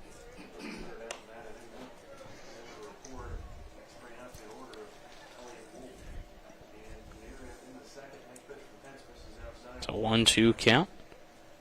Pence trying to get his 6th strikeout. Here's the pitch. And he does. Right at the knees on the outside corner. McClintock goes down looking for out number 1 to bring up Cole Smith. It's almost been a tale of 2 games so far for Pence. It's just been strikeout after strikeout. The guys that do get the bat on the ball, though, have been really sending it far. Yeah, it's been 2 extremes, extreme highs or extreme lows as results of the at-bats pretty much, as first pitch to Smith is ball 1. Next pitch. Pops up down the first base line, tracking it down is Mason Elliott. He's in foul territory, backpedaling now, and he'll make the catch for out number 2.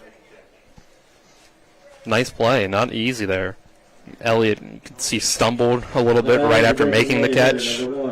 Kept his footing, though.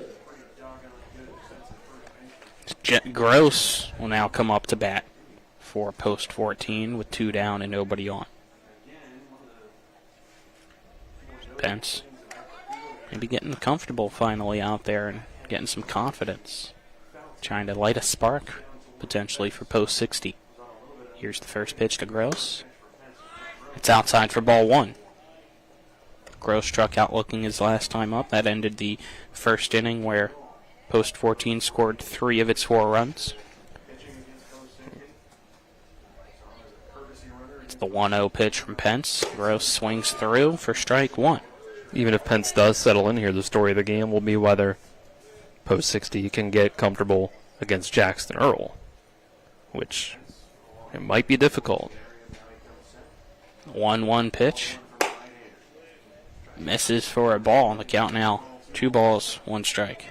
It's usually the first 2 times through seeing the top half of a team's order that are the most crucial for a pitcher. 2-1 low in the dirt to Jet Gross for ball 3. If you're up there, can you as a lineup get to that pitcher early before he warms up? And second time through an order, if you're struggling, can you figure a guy out your second time up? 3-1 pitch. Catches the outside part of the plate for a strike, so the count now full. 3 balls, 2 strikes, 2 outs, nobody on top of the third. Score 4-0. Berkeley Post 14 leads the Post 60 Knights. Gross up to bat for Post 14. Pence on the mound for Post 60. Here's the payoff pitch. And it misses high for ball 4 as Jet Gross wins himself a 2-out base on balls to bring up Michael Poltar. And we saw that this is how the first inning got away from Pence. We'll see if he's learned anything or if he's gotten into a little more of a groove since then. But two quick outs. He got those in the first inning and then still gave up 3 runs. First pitch, 1 hops to the plate for ball 1 to Poltar. Good job, though, by Canarium to prepare himself as he saw that one about to hit the dirt in front of home plate, so he dropped down to keep it in front of him. Keep that speedy runner in Gross at first base.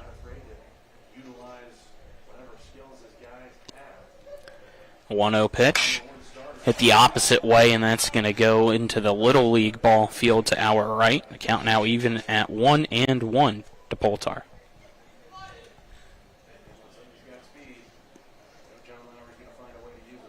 A new baseball here asked for from Landon Pence out on the mound. You got a couple spectators that look they're willing to go over to the Little League field or near it to try to get that ball. A coach following behind. Making sure they don't take it as a souvenir. Right. Pence sets. Here's the 1-1 pitch. That low in the dirt once again for ball 2. A 2-1 count here to Poltar. The righty steps back in here against Pence. Pence sets. Here's the 2-1.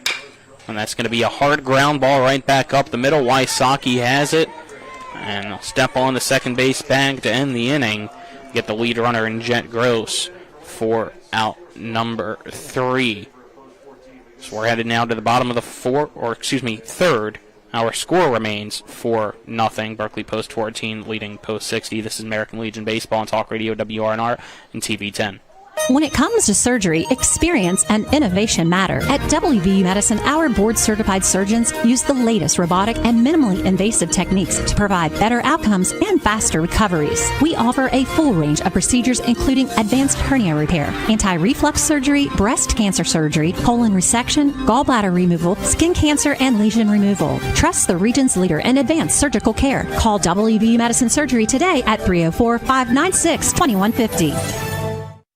When it comes to providing you with a better car buying experience, CMA's Honda of Winchester takes it personally.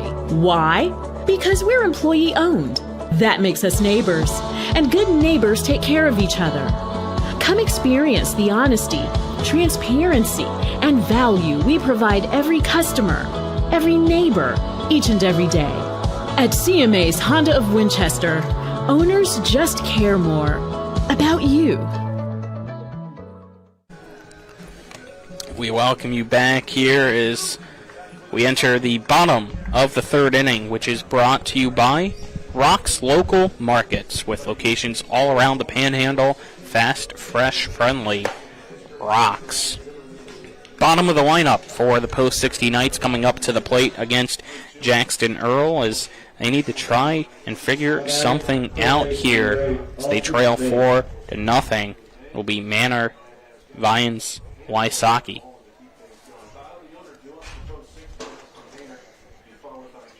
Well, you always hope that it can be the bottom of the order to get things going so that your guys at the top of the order have somebody to drive in from the bases. But Earl has looked really untouchable through 2 innings. Well, there you go. Ground ball by Manor. Crouching down's Huff as it's hit to him at second. Now throw over to Edwards at first for out number 1. Once again, 1 pitch, 1 out to begin another inning for Post 60 at the plate to bring up Jay Vians now.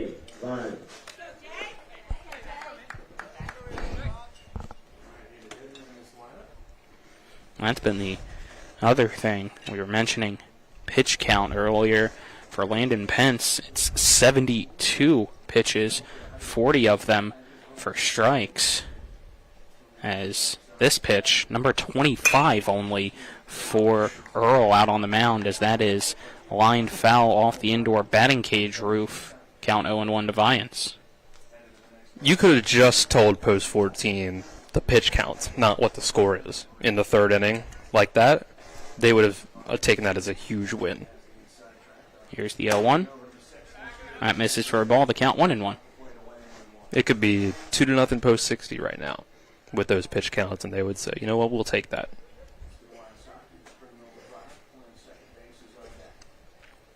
Earl sets. Here's the pitch. And that fouled back. The count now 1-2.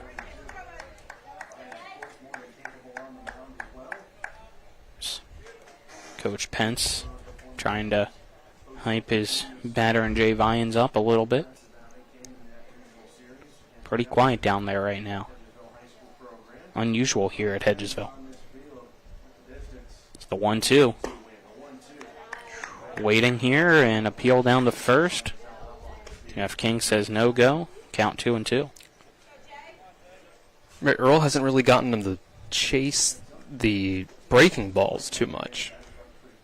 But he's been close. 2-2, and that's going to be a hard hit ball, but it's going to die out in center field as Sam Hefner didn't have to move much for it. And that's out number 2. Number 9, second baseman, number 10, Tristan Wysocki. That felt like a moment in MLB The Show. Perfect. But still a fly out the center field. Right at the center fielder. Yeah, those are always frustrating. Yeah, just dead center. It's usually the deepest part of any park, and you can hit it really well, but you got to hit it real far. Wysocki up the bat, and he pops this one up. It's headed foul. Edwards will watch it go off the roof of the indoor batting cage and roll its way back down. Count 0-1 to Wysocki.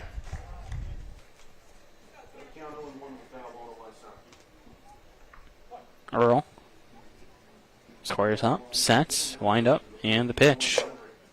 That's strike 2 as Wysocki lets it go by. Here we go. Earl trying to force Post 60, go 3 up, 3 down once again. 0-2. Pitch high for a ball. That's only pitch 32 for him through on nearly 3 innings. He can be 1 pitch away from being through 3 innings. 1-2. Fouled straight back by Wysocki as he battles here. Yeah, not even half the pitches Pence's throw. That's impressive. That's why it's 4-0 Berkeley Post 14 here against Post 60. One of the things, at least. It's the 1-2 yet again, fouled away by Wysocki. You can feel the energy picking up a little bit over the third base side here as Wysocki, the 9-hole hitter, battling here against Jackson Earl. Yeah, at least make him get that pitch count up a little bit. Wysocki ready? Earl ready? And it's a swing and a miss on a breaking ball that Wysocki wasn't ready for as 3 up, 3 down. goes the post 60 Knights in the bottom of the third. That's strikeout number 3 as well on the mound for Jackson Earl. Headed to the fourth after this 1 minute break. This is American Legion Baseball action on Talk Radio, WRNR, and TV 10.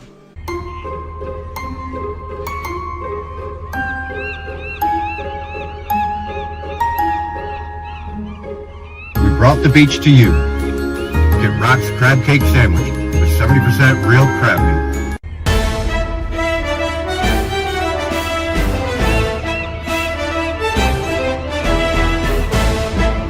There's a new seafood place in town. Get Rock's Crab Cake Sandwich with 70% real crab meat. Not sure where to go or who to trust with your flooring project? And start with Trips Flooring, proudly serving the area for more than 25 years, specializing in floor sanding and refinishing, along with installation of new flooring, including hardwood, tile, vinyl, laminate, carpet, and the hottest trend in flooring, luxury vinyl, tile, and luxury vinyl plank. Are you on a budget? Check out their warehouse, cash and carry, or call 304-229-7009, or visit them online at tripsfloorsanding.com. We welcome you back here as Landon Pence heads back out to the mound as we enter the top half of inning number 4. Brought to you by Skinner Accident and Injury Lawyers, representing accident and injury claims for over 50 years. Go to skinnerwins.com.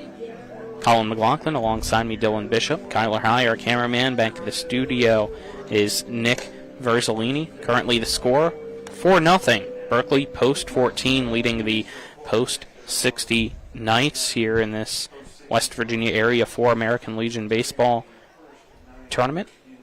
This is the championship game, but it's a double elimination tournament, so technically it is, technically it isn't, as Berkeley post 14 already with 1 loss.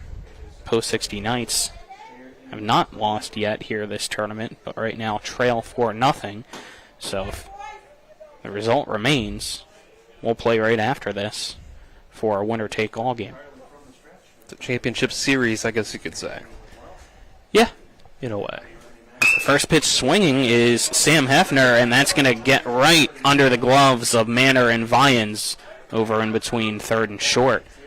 And it's a leadoff single in the top of the fourth for post 14. It's just been that kind of game so far. Post 14 hitting it just out of reach of post 60, especially over there at third base a couple times now. Whereas post 60 hasn't really caught any breaks on their side yet. 2 for 2 now with Sam Hefner. As now batting will be Trey Suff at the 4th hit for post 14.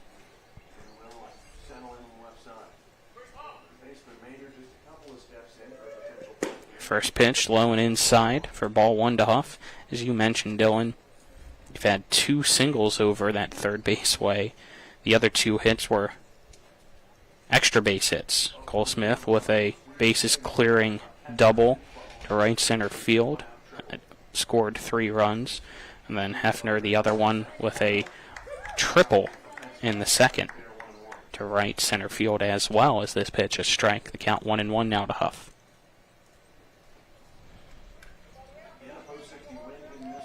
Hefner takes his lead over at first. Elliott trying to hold him closely to the bag.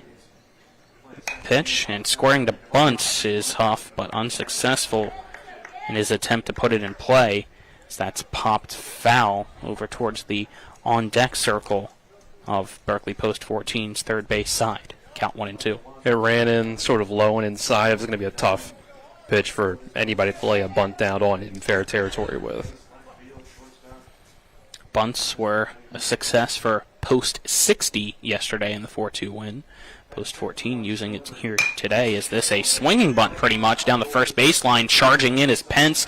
He'll pick it up off the grass and toss it to the first baseman, Elliott, for the out. But it is a successful sacrifice move. Hefner over to second and bring up Liam Healy. Pence had a little bit of a blunder trying to field his position on a bunt earlier in the game.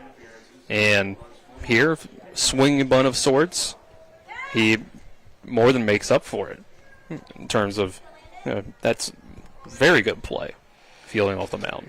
Healy takes the first pitch from Pence. It's outside for ball 1. Guess it can't completely make up for it since the other mistake did let a run score. But still, rebounds, makes a really good play. That was also Huff's doing. That's right, yep. This pitch inside for a ball. Count 2-0. At post 60, just get the outs where you can get them. At this point, if you have to trade out for a base, you'll take it. You're already down by 4. The bat's got to get going either way. Pitch from Pence. Inside. That's ball 3 to Healy. Healy's already reached base twice. The first time with a single. Second time he was hit by a pitch. Now he's got a 3-0 count. With 1 out here in the top of the 4th. A runner at second base. Statistically, Healy's been the best batter in this order in terms of just getting hits.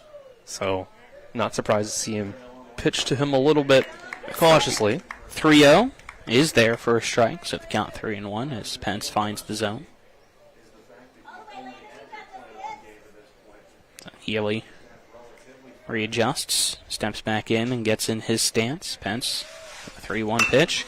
That's going to be a grounder right to the shortstop, Vyans, who's going to choose to throw to first, and that almost pulled Elliott off the bag, but he's able to go pretty much to a half split and make the catch for the out. Interesting there, though, by Vyans, as that was grounded right to him at shortstop, and for about half of the roll to him, standing right in front of him, was the base runner and Sam Hefner. He still chose to take the what seemed to be guaranteed out at first instead of the lead runner.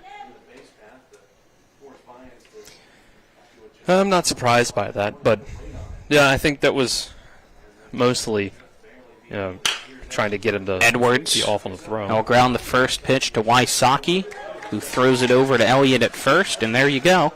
That ends the inning and strains the runner at third and keeps it 4-0. Berkeley Post 14 still leading the Post 60 Knights as we enter the bottom of the 4th. This is American Legion Baseball and Talk Radio WRNR and TV 10. Did you know a fully loaded truck weighs 80,000 pounds? I do know that they can cause a lot of damage in a wreck. Over 40,000 people die every year in crashes. And distracted driving is getting even worse. I wish we had better ways to prevent distracted driving. Me too. But one thing we can do is help people who've been injured in car and truck accidents. Hurting almost heaven? Dial the 7s. 304-777-7777. SkinnerWins.com. The Palace Lounge in Martinsburg is the place to be. Join us every night to relax and enjoy football or basketball games featuring either the Martinsburg Bulldogs, Shepherd University Rams, or West Virginia Mountaineers. We will have steak night every Wednesday, trip nights every Thursday, and now taco and margarita nights every Tuesday. You can find us on Facebook or call 304-267-7520. The Palace Lounge is located at 1350 Edwin Miller Boulevard in Martinsburg. We welcome you back here as we enter the bottom of the 4th inning, which is brought to you by Floor Pools. You can make every day better with a hot tub or swimming pool, as Floor Pools has locations in Martinsburg, Chambersburg, and Hagerstown. Post 60 will send up its top of the lineup here. Cash Dunham, Kason Plogger, and Landon Pence against Jackson Earl, who has been cruising so far in these first 3 innings, unscathed other than one hit by pitch. That was Landon Pence in the first. Well, here you go. Post 60, if they really want to get things going, I think it's these next 2 innings. Here's your second time that your best hitters at the top of your order are getting to see this pitcher. They've gotten 1 at bat against them. Granted, it wasn't a lot of success, but you've gotten to see it.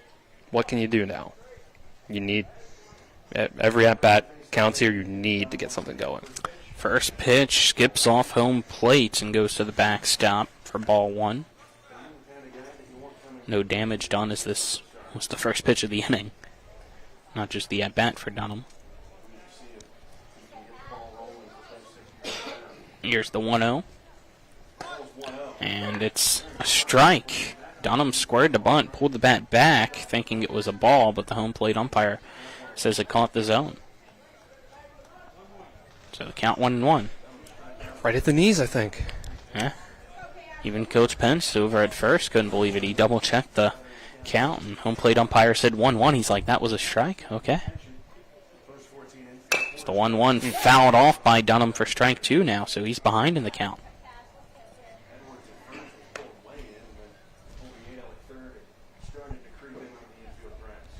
So, infield goes back to its normal depth here with the 1-2 count to Dunham. Earl sets. Waiting for the sign from Cole Smith. Now rocks, kicks, and fires the 1-2, and that is inside, and it hits the leg of Dunham, and that is the second batter plunked by Earl. We've seen it a few times now. When Earl is missed, he is missed in. And Dunham seems like it only clipped him, but he's in a lot of pain. It seems like as he walks down the line. Yeah, he's gonna get some time now. Wherever it clipped him, it hit him hard. Maybe it was right off the knee, which I would imagine would hurt a lot. Couldn't quite tell where it made contact. I see him crouched over right now. Coach Pence holding his helmet, giving him some time, see if he'll remain in this game or not, is now the current question. He had his right pant leg rolled up a bit. So my guess is it was somewhere around on the right leg, clipping the right knee maybe. I imagine you're right on the kneecap, even if it doesn't sound fun. Hit quite solid, then it would still hurt a lot. So Dunham's given the batting gloves and protective gear to his coach and he's trying Coach Pence, and it looks like he's going to stay in the game. As he finally steps on first base, and Kason Plogger will be up to bat. Yeah, he's trying to shake it off. Seems like he'll be able to power through. Earl sets, works from the stretch, and fouls off. The first pitch does Plogger for strike 1. Would have been insult to injury if Earl tried to pick off Dunham over at first right away there. That would have just been mean. Yeah, that's why I said insult to injury. Guess I have a dark sense of humor. But he's hopping over there now. That'd be some killer instinct. The 0-1 runner goes. It's a hit and run down the third baseline. Oviedo has it at the bag, and he's going to have to eat it. And that ends the no-no as well. The first hit of the night for the Knights of Post 60. Tell Oviedo he thought it was maybe going to curve foul as he came in. Tried to let it happen, and it didn't. And he had nowhere to go with it. So here you go, Post 60. There's their chance. Like I said, I think it's this inning and the next. The second time around the order. When you got your best guys up here, what can they do?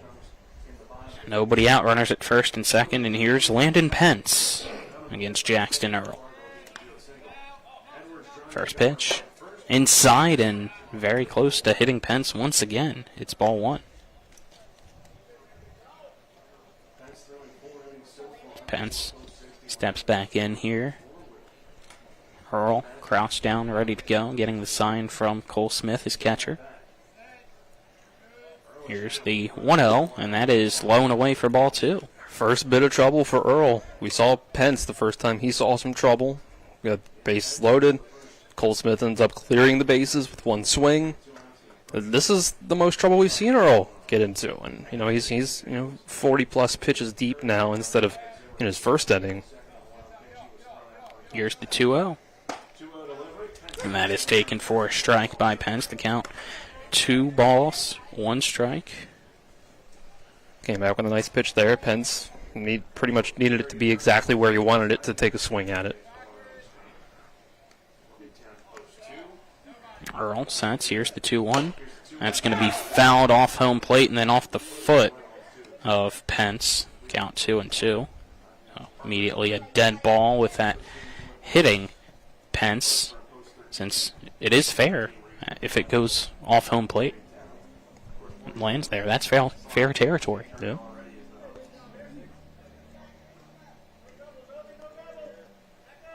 So 2-2. They move the infield back. Normal depth here for Pence. Does post 14. Pitch from Earl. And it's in the opposite batter's box. Cole Smith had to lean all the way out to keep that one from going to the backstop. Wasn't sure if maybe there was a potential pitch out for some reason with the runners at first and second. I wouldn't anticipate that being the case. But good leads there for Plugger and Dunham at first and second, and a full count now to Pence. Here's the pitch from Earl, and that's grounded to shortstop. McClintock tosses it to Huff at second, and that's the only option. As Huff did not throw over to first, so it's a 6-4 fielder's choice for out number one, and that puts runners on the corners now for Mason Elliott. I think Huff either didn't very cleanly get it into the glove, or his first attempt to make the exchange wasn't very clean, so he just ate it. Didn't want to try to risk an error over at first, but that's big. Runner on third, one out. First time post 60 he's been able to get that runner to third. Here's the pitch. That's called strike one to Elliott. So now a ground ball could get you a run, fly ball, and something in the gap could score you too. Here's the 1-0. That's outside once again. Count now 1-1. So instead of missing inside, Earl missing outside right now. Runners at the corners take their leads. Here's the 1-1 pitch. Runner at first goes. The throw from Smith goes under the glove of Huff, off the glove of McClintock. Almost rolled into the outfield, but didn't, as Dunham, therefore, stayed at third, but stealing second was Pence. Count 2-1, and there goes your traditional double play opportunity for the Hornets. Dunham thought about heading home. I think the way that Huff came up in front of the bag to try to get that stopped him, but then it was going to be the fake play. Yeah. But here's the 2-1, and that's going to be a hard chopper to short, and the throw to first high, but jumping down and landing is Edwards while making the catch. He puts the tag on Elliott for the out. So it's a 6-3 fielder's choice. It's an RBI as well, as coming home to score was Dunham, and that makes it 4-1. Seeing Wolf up the bat. Hustling down the line can be such a difference. Pence did it on the way to first on that to avoid that double play, and now they're able to get a run in on that ground out. Swing and a miss by Wolf for strike one. We get a time called here as Tripp Tobin's going to head out for a mound visit. We'll see if that's it. Maybe for Jackson Earl. I don't know. Nah, I imagine this is only a quick talk here, especially with post 14 being down a good bit of pitching. This being their third game of the tournament. And if you're post 60 here, you came into this inning, 4 innings left, down by 4. If you talk to your team in the dugout and say, hey, if we can just manufacture 1 run each inning, pitching and defense does the work, we'll worry about that while we're out there. But when we're in the dugout, if we can just manufacture 1 run at a time in each inning, we can tie it up by the 7th. And they've at least accomplished that here through the 4th, and they still have that runner at third that can help them out even more. Mound visit's over. Here's the 0-1 pitch, and it's called strike 2 as Wolf lets that go by. I think Earl's settled back in a little bit. Only got that 1 runner over. There's 2 outs. 0-2 count, 2 outs, runner at third. Earl sets. Here's the pitch. That's going to be a line drive right past Huff at second base, and it's now a 4-2 ball game here in the bottom of the 4th. 2-out rally for post 60 has cut the deficit in half. That's big. That is big. like I said, if you're working on that, let's try to get one run at a time, you would have been on pace to just tie the game in the 7th, still be down by 1 with your last 3 outs. Now that changes that complexion there. 2-run game, even if you get out right here, 3 innings left.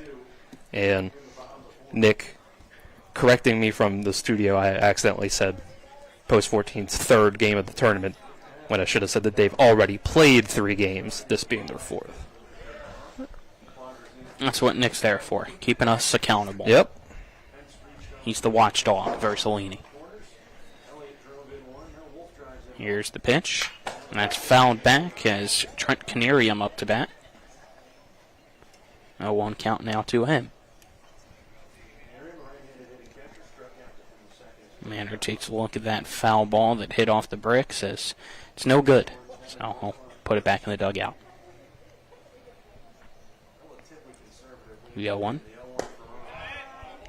Outside for a ball. The count now 1 apiece to Canarium. Where are we at on Jackson Earl's pitch count? That was pitch number 56. Okay, so over 20 pitches in this inning. Yes. But he came into it with only 33, 34, whatever. 35. 35. There you go. It's the 1-1. That's going to be fouled off the foot of Canarium, and he'll walk it off. It's the count 1-2. So if you were able to extend this inning out even, maybe 2 more at-bats, you could get you to the point where you're getting Earl close to doubling his pitch count in 1 inning. And that combined with cutting the lead in half, great progress for them. Bottom of the 4th, 4-2's our score. Berkeley Post 14 leading the Post 60 Knights. Post 60, though, with those 2 runs coming here in the bottom of the 4th. They have a runner on first with 2 down and a 1-2 count to Canarium. Earl sets. Here's the pitch. That's going to be a line drive into left center field. It's carrying and down for a hit. That rolls to the fence. The throw cut off by McClintock. The throw home.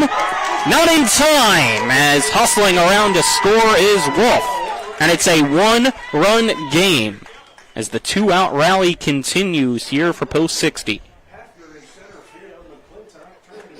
Put that ball on a line. What a hit. And the great base run to go from first all the way around. It was a good placement on that last step. He didn't get that whole foot on home plate, but he got like the front half of it on there. That's what I was kind of worried about. I knew with a good throw on the cutoff, that was going to be close. And it was, and just barely getting past the catcher before the ball came in. Austin Manor now up to bat as we'll have a courtesy runner for the catcher as Cumley now the base runner at second. So how about that? Even 1 single here could tie the game, just like that. Here's the pitch, and that's low for ball 1. It was a no-hitter for Jackson Earl going into this inning. Since then, it's been a hit by pitch, single, 6-4 fielder's choice, 6-3 RBI fielder's choice, RBI single, now an RBI double, making it a 1-run game at 4-3. Here's the 1-0 pitch.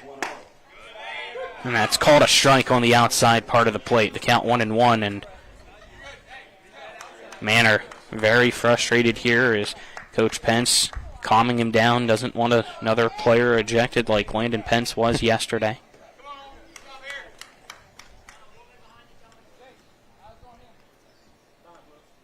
We get a time called now. We've seen the 2 sides of what I kind of talked about, how to get to a good pitcher. Can the top of your order get to him the first time around before he's completely in a groove, like Post 14 was able to do to Pence? Or second time through, can your best hitters, after 1 at-bat against the guy, adjust and get some runs across? And that's what Post 60's been able to do. Swing and a miss on the 1-1.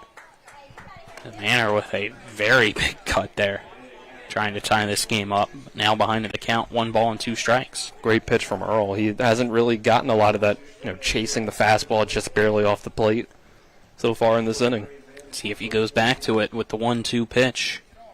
Earl does so, but it's way outside this time. Count 2-2 to Manor. Is that 61 up to 62 pitches now? Yes, sir. There you go. They've come close to hitting that number. 35 pitches coming into the inning. He's almost at 30 for this inning alone. Here's the 2-2. And that's tipped. And snagged by Smith to end the inning. Wasn't sure if he had it or not. Was waiting to see what the umpire said. And that's another strikeout for Earl, his fourth.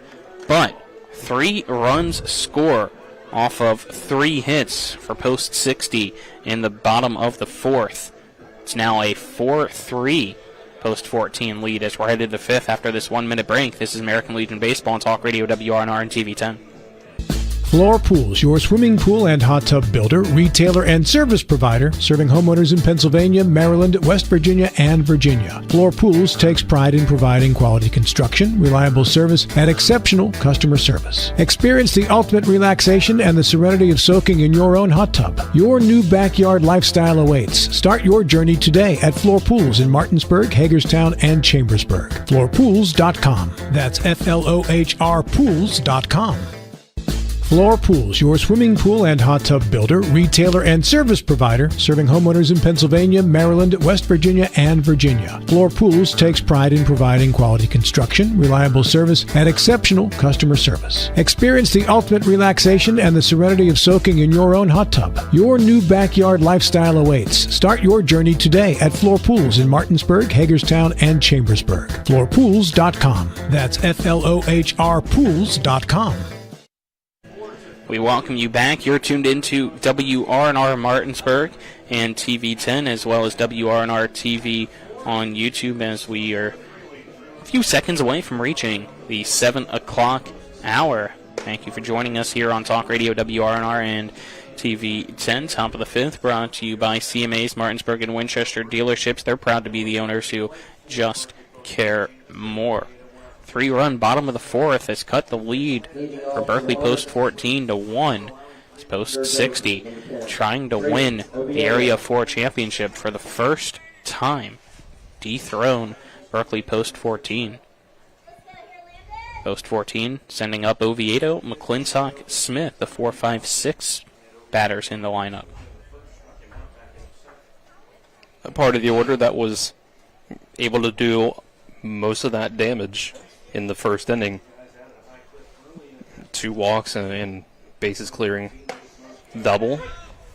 First pitch is a strike to Ovi.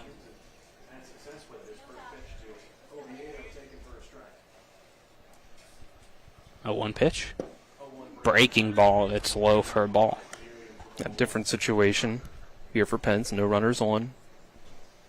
Big momentum boost from his team's at-bats in the last half inning.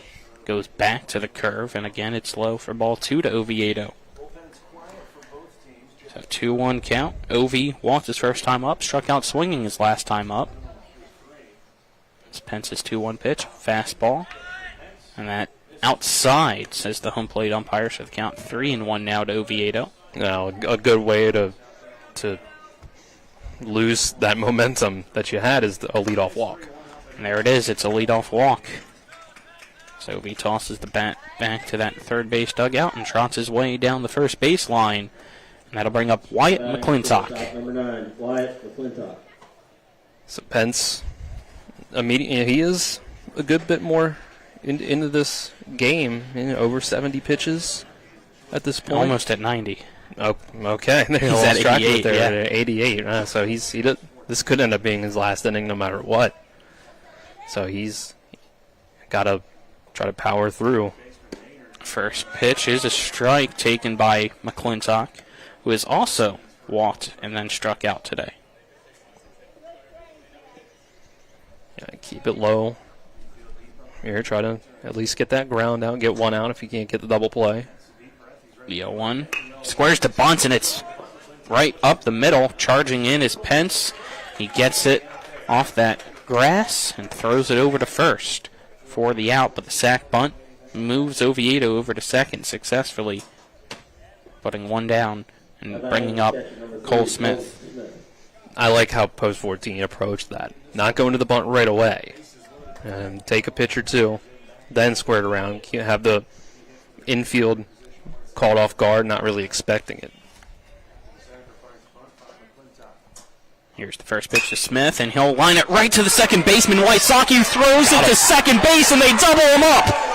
What a job there by Wysocki, and Vian's ready for it as well. 3 up, 3 down. Out of nowhere goes Berkeley post 14 in the top of the 5th as the momentum shifting over to the Knights of post 60. It remains 4-3 right at the bottom of the 5th after this 1-minute break. This is American Legion Baseball on Talk Radio, WRNR, and TV 10. Floor Pools, your swimming pool and hot tub builder, retailer, and service provider, serving homeowners in Pennsylvania, Maryland, West Virginia, and Virginia. Floor Pools takes pride in providing quality construction, reliable service, and exceptional customer service. Experience the ultimate relaxation and the serenity of soaking in your own hot tub. Your new backyard lifestyle awaits. Start your journey today at Floor Pools in Martinsburg, Hagerstown, and Chambersburg. FloorPools.com. That's FLOHR Pools.com. Floor Pools, your swimming pool and hot tub builder, retailer, and service provider, serving homeowners in Pennsylvania, Maryland, West Virginia, and Virginia. Floor Pools takes pride in providing quality construction, reliable service, and exceptional customer service. Experience the ultimate relaxation and the serenity of soaking in your own hot tub. Your new backyard lifestyle awaits. Start your journey today at Floor Pools in Martinsburg, Hagerstown, and Chambersburg. FloorPools.com. That's FLOHR Pools.com. Welcome back. Bottom of the 5th, brought to you by Trips Flooring. Not sure where to go or who to trust with your flooring needs? Call Trips Flooring at 304-229-7009 or online at tripsfloorsanding.com. Viance, Wysocki, Dunham coming up the bat here in the bottom of the 5th for the post 60 Knights. And as I said, heading into the break, it feels like momentum starting to shift to the way the Knights possibly here. What a double play, Dylan. That completely shifted where I thought this game might be going. Where it was a situation where you thought, Jackson Earl, he had himself a bad inning, but you get within 1, but you don't take the lead. You give up a leadoff walk, and it's like, all right, here we go. Post 14 is gonna push the lead right back out, but that line drive into the double play in the inning completely flips it. And post 60's got to be feeling great right now. And with how the last 2 half innings have gone, you're at 8-9-1 in the order. If you can get one of these 8 or 9 guys on base, bring up the top of your order with a runner on, they got to be feeling really good. But post 14 still has the lead. Still has a really good pitcher on the mound. A guy that's, for having a 30-pitch inning last time out, still has the lead and is still under 70 for the whole game. First pitch swinging. And that's a shortstop ground out. All right, this Viance hits it to McClintock, who throws to Edwards. 1 pitch, 1 out. Yeah, he just needed to pull that a little further to get that into that gap. Just couldn't quite do it. And Viance, he was booking it down the line, but just couldn't quite get there. Tristan Wysocki will now step up to bat. As Earl sets, and the first pitch catches the inside part of the plate for strike 1.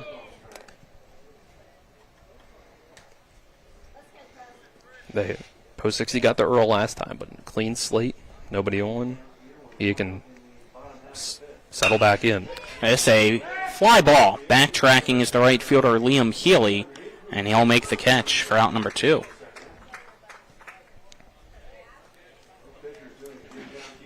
So Earl calming things down here and keeping this 1-run lead. It's 3 pitches so far and 2 outs as Cash Dunham, top of the lineup, up once again for the post 60 Knights. Yeah, Earl's been pitching so well that it really did feel like you needed to get back to a tie game or the lead all in 1 inning.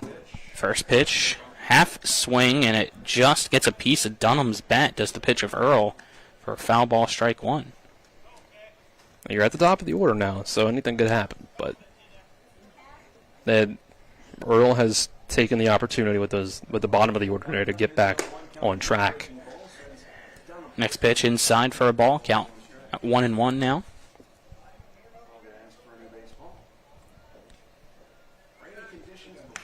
As Smith gives a new baseball to his battery mate Jackson Earl out on the mound.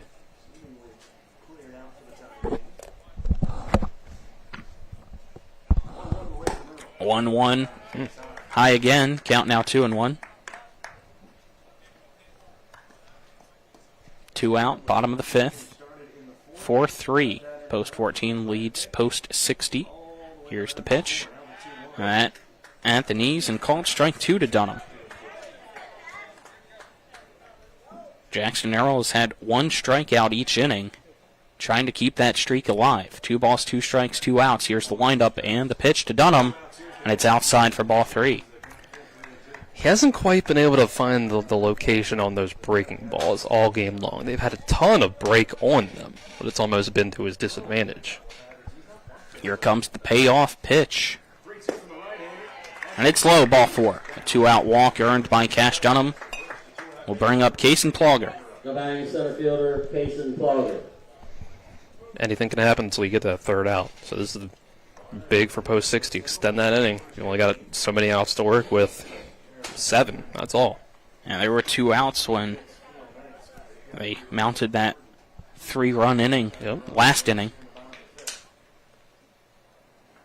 It's the first pitch way outside in the opposite batter's box as Smith springs out of his stance for it behind home plate. We haven't seen a ton of Earl in the stretch, and we had to see a lot of it last inning, and that's when they got to him. You can tell there's been a little bit of a command difference when he's been in the stretch. A time called on the throw, so pitch won't count as a runner, it looked like, and Dunham was possibly going as well. So count remains 1-0. Runner stays at first. There's still 2 out. Plogger singled his last time up.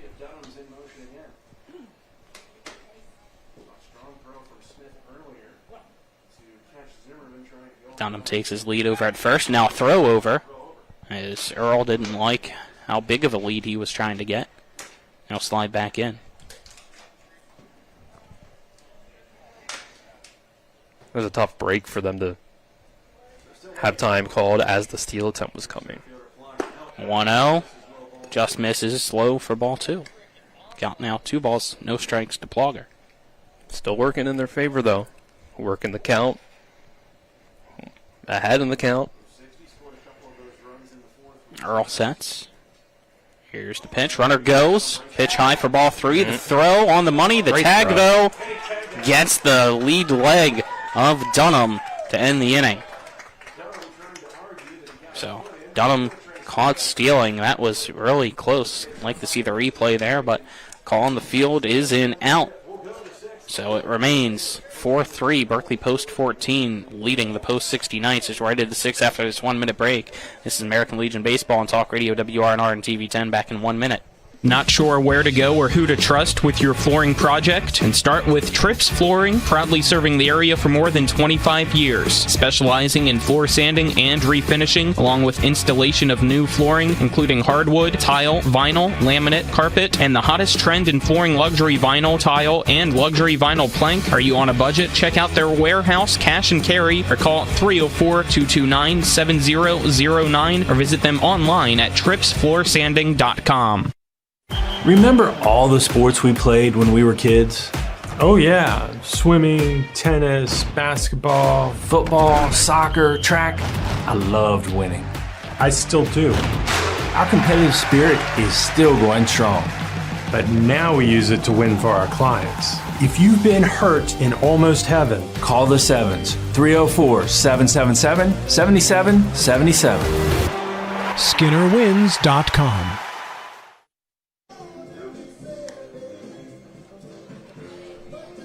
We welcome you back here as we head top of the 6th inning, brought to you by Parsons Ford at 1400 Shepherdstown Road and online at parsonsford.com. They became number 1 by making you number 1 first. Parsons 4-3. The Hornets leading the Knights here in this West Virginia American Legion Baseball Area 4 tournament.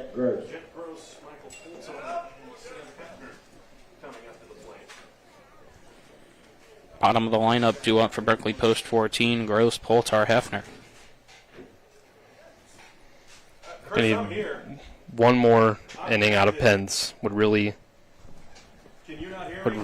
help them out here. If they can get as quick 3 outs, then try to get it done in the 6th, take that lead.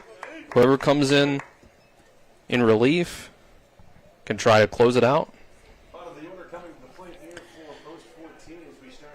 So here we go. Pence with the pitch, and it's going to be a line drive. Charging in is Dunham, the left fielder, and he'll make the catch on the run for out number 1 as down goes Jet Gross. And that really quick ending would give you that extra jolt of confidence going up to having still silver lining for getting thrown out of that inning is that your number 2 hitter can come back up with a clean slate, although he was about to be up in a 3-0 count. So that's what taking that risk against what we've seen is a really good catcher behind the plate, Cole Smith, was risky and it didn't pay off. Now batting will be Michael Poltar. The pitch from Pence is high to Poltar for ball 1. Poltar struck out his first time up. Grounded into fielder's choice his last time up. Here's next pitch, and that's inside. Count now 2-0 to Poltar.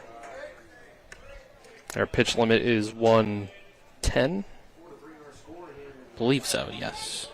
Could be wrong. Had to check. If that's just high score, if that's American Legion as well as the 2-0 is a Baltimore chopper to Vians. The shortstop, his throw to first in time.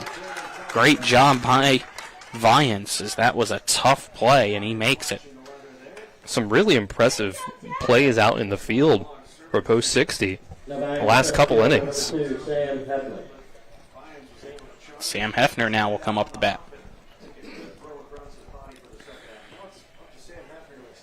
Hefner has had the big game today so far up the bat for Berkeley Post 14. A triple and a single to his name. And he swings through the first pitch for strike 1 here against Pence, the 3rd time around.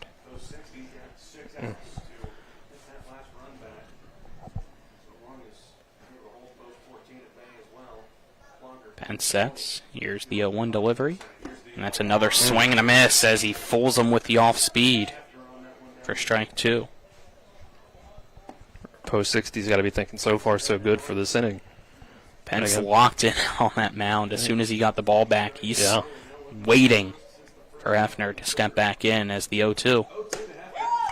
Raise him up looking. Sit down, Sam Hefner, as Landon Pence, as he struts his way back to the dugout as 3 up, 3 down. Goes Berkeley Post 14 here in the top of the 6th. It remains a 4-3 ball game. The Hornets still leading, trying to force a winner-take-all championship game after this one. See if Post 60 can turn the tide in the bottom of the 6th. It's American Legion Baseball on Talk Radio WRNR and TV 10 back in 1 minute. With 4 new car dealerships and 4 used car dealerships in 3 states, Parsons is the largest used car and fastest growing new car dealer in the tri-state area. Take Parsons Ford with huge savings on hundreds of new Fords, financing from 0%. Parsons' goal of financing for all, and Parsons' famous above-market trade-in allowances that help make Parsons #1 for used cars too. See why so many won't buy anywhere but Parsons Ford in Martinsburg. We became #1 by making you #1 first. Parsons.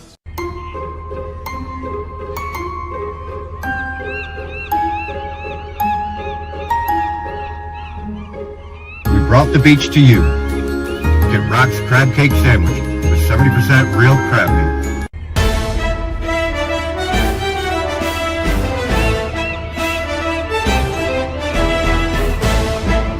There's a new seafood place in town. Get Rock's Crab Cake Sandwich with 70% real crab meat. We welcome you back. Bottom of the 6th inning, brought to you by Hagerstown Ford, revolutionizing the car buying experience. You can buy your next vehicle online, and they'll deliver it to you. If you don't like it, they'll take it back. Visit them online at fordofhagerstown.com. Plogger, Pence, Elliott, the 2, 3, 4 batters in post 60s lineup will come up the bat here in the bottom of the 6th.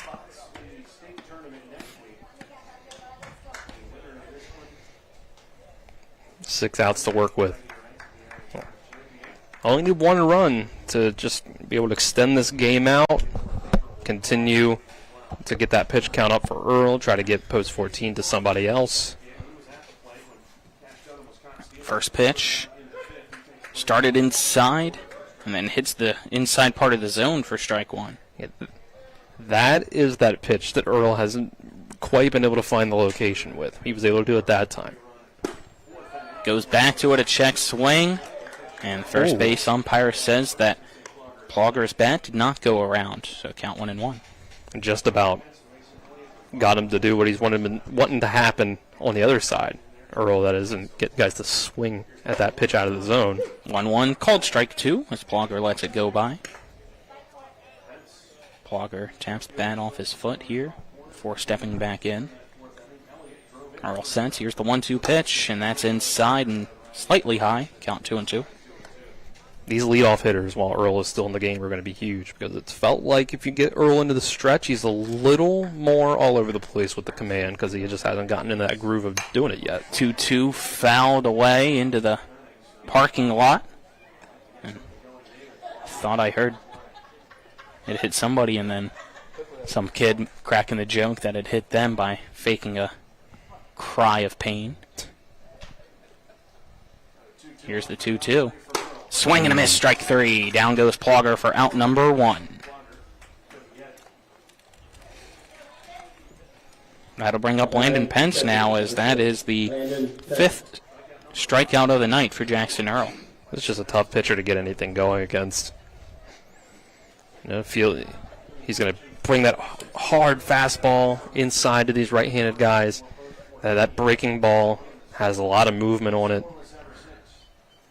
First pitch swinging, and Pence almost swings out of his shoes at 1 inside for strike 1. It's off the plate, but it only barely is. It's so hard to lay off, and it's just not a pitch that you're going to hit if you swing at.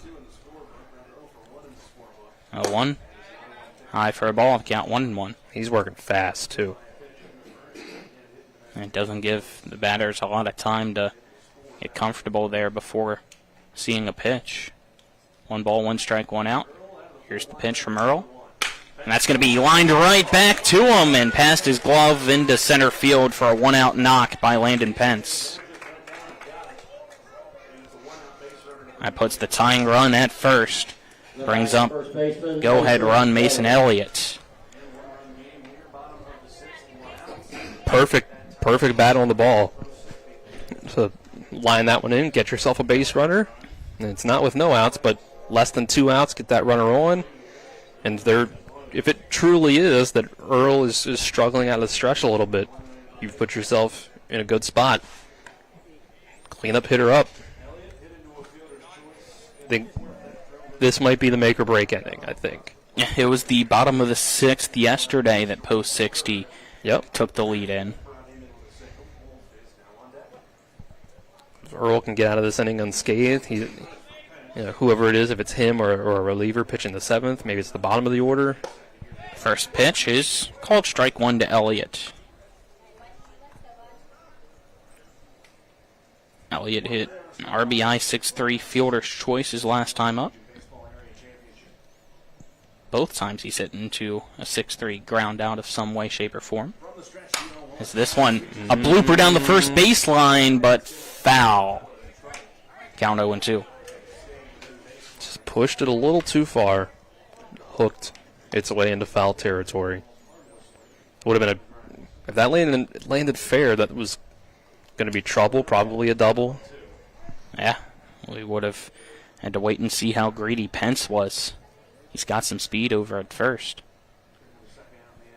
0-2 count. Earl checks the run over at first. Now sets. Here's the pitch. Fastball. And it's a Baltimore chopper down the third baseline, charging in Oviedo, and he's going to eat it. He faked the throw the first to see if he could get Pence in a rundown, and Pence wasn't fooled at second. So it's back-to-back singles here by the middle part of the lineup for the post 60 Knights. That brings up Ian Wolf with 1 away and runners at first and second now. It was going to have to be a really good throw for him to get it there in time. And I think whether it was the way he gathered it in, made the exchange, he just didn't quite feel comfortable trying it, and you can't blame him. Better safe than sorry.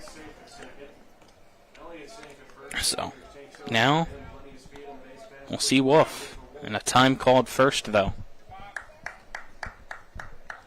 As Earl picks up some dirt, wants to call quick timeout here and talk with Cole Smith, his catcher, make sure they're on the same page with the runner at second base.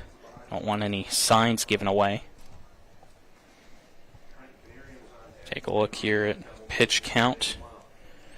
Earl, 87 pitches now. He's almost caught up to his counterpart in Pence. Earl's been throwing a lot of strikes, but you got to be patient. He's been throwing plenty outside of the zone, too. Just ones that are hard to lay off of. First pitch inside for ball 1 to Wolf. That's kind of one of them. And he's been trying to throw that, I don't know if it's a cutter or if it's a slider. Yeah, the movement on it makes me think it's a little more of a cutter. It's because it's still got a lot of speed on it, but he's been trying to, all game long, get it to cut in on these righties and then hit the inside black. Yeah, he's only been able to pull it off successfully a couple times.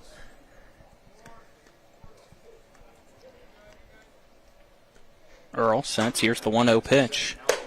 And that misses inside again to Wolf for ball 2. You see, both these pitchers today have really loved that. You know, if you're watching on TV, the left side of the plate, it'd be their right, whether it's been the outside corner or the inside corner. Here we go. The 2-0 fouled off by Wolf. Count 2-1. Wolf 1 for 2 today. He grounded out to second his first time up. His last time up in the 4th, he had an RBI single. I think Earl took a little bit off of that pitch. 2-0. You know, the hitter's probably sitting fastball, so I think he came with more of a changeup, and Wolf was out in front of it. Runners at first and second take their leads here in the bottom of the 6th with 1 out in this 1-run ball game. Earl gonna throw over to second, and good thing it was a lob, because it almost hit the base runner in Pence, and if it was with any more power to it, that probably would have sailed into center field because McClintock and Huff were not moving.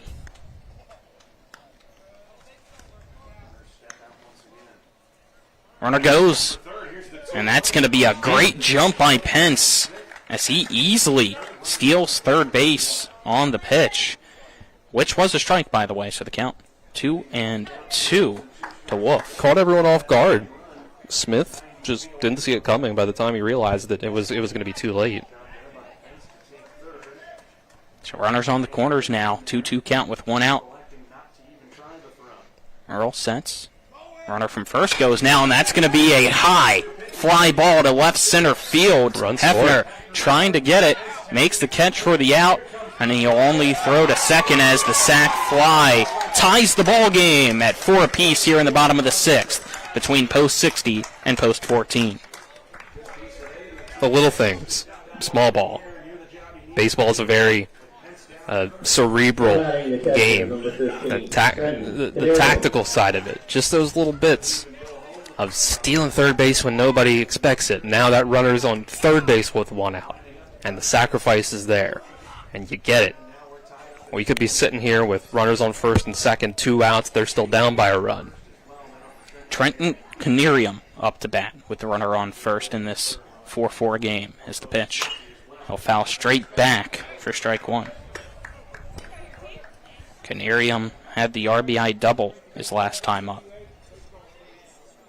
So we pause here for home plate umpire as he says that he needs some new baseballs. Looks like he'll get it after this baseball is finished, though. Is Earl ready to go? Here's the 0-1 pitch, and that misses for a ball to Canerium.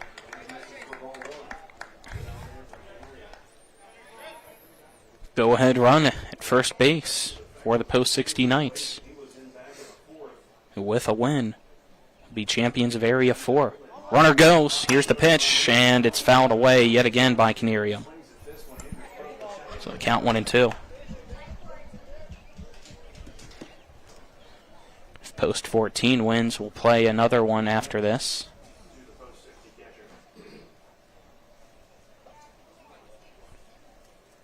As we reset. Earl steps on the rubber. Be at 97 pitches after this one.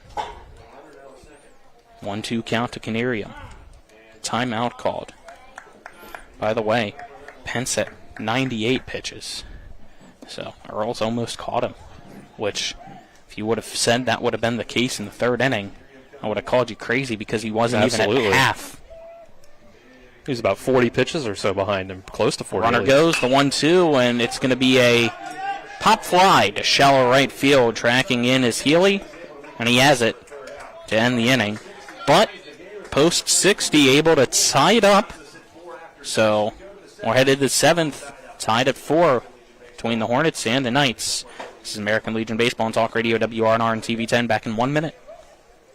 With 4 new car dealerships and 4 used car dealerships in 3 states, Parsons is the largest used car and fastest growing new car dealer in the tri-state area. Take Parsons Ford with huge savings on hundreds of new Fords, financing from 0%. Parsons' goal of financing for all. And Parsons' famous above-market trade-in allowances that help make Parsons #1 for used cars, too. See why so many won't buy anywhere but Parsons Ford in Martinsburg. We became #1 by making you #1 first. Parsons.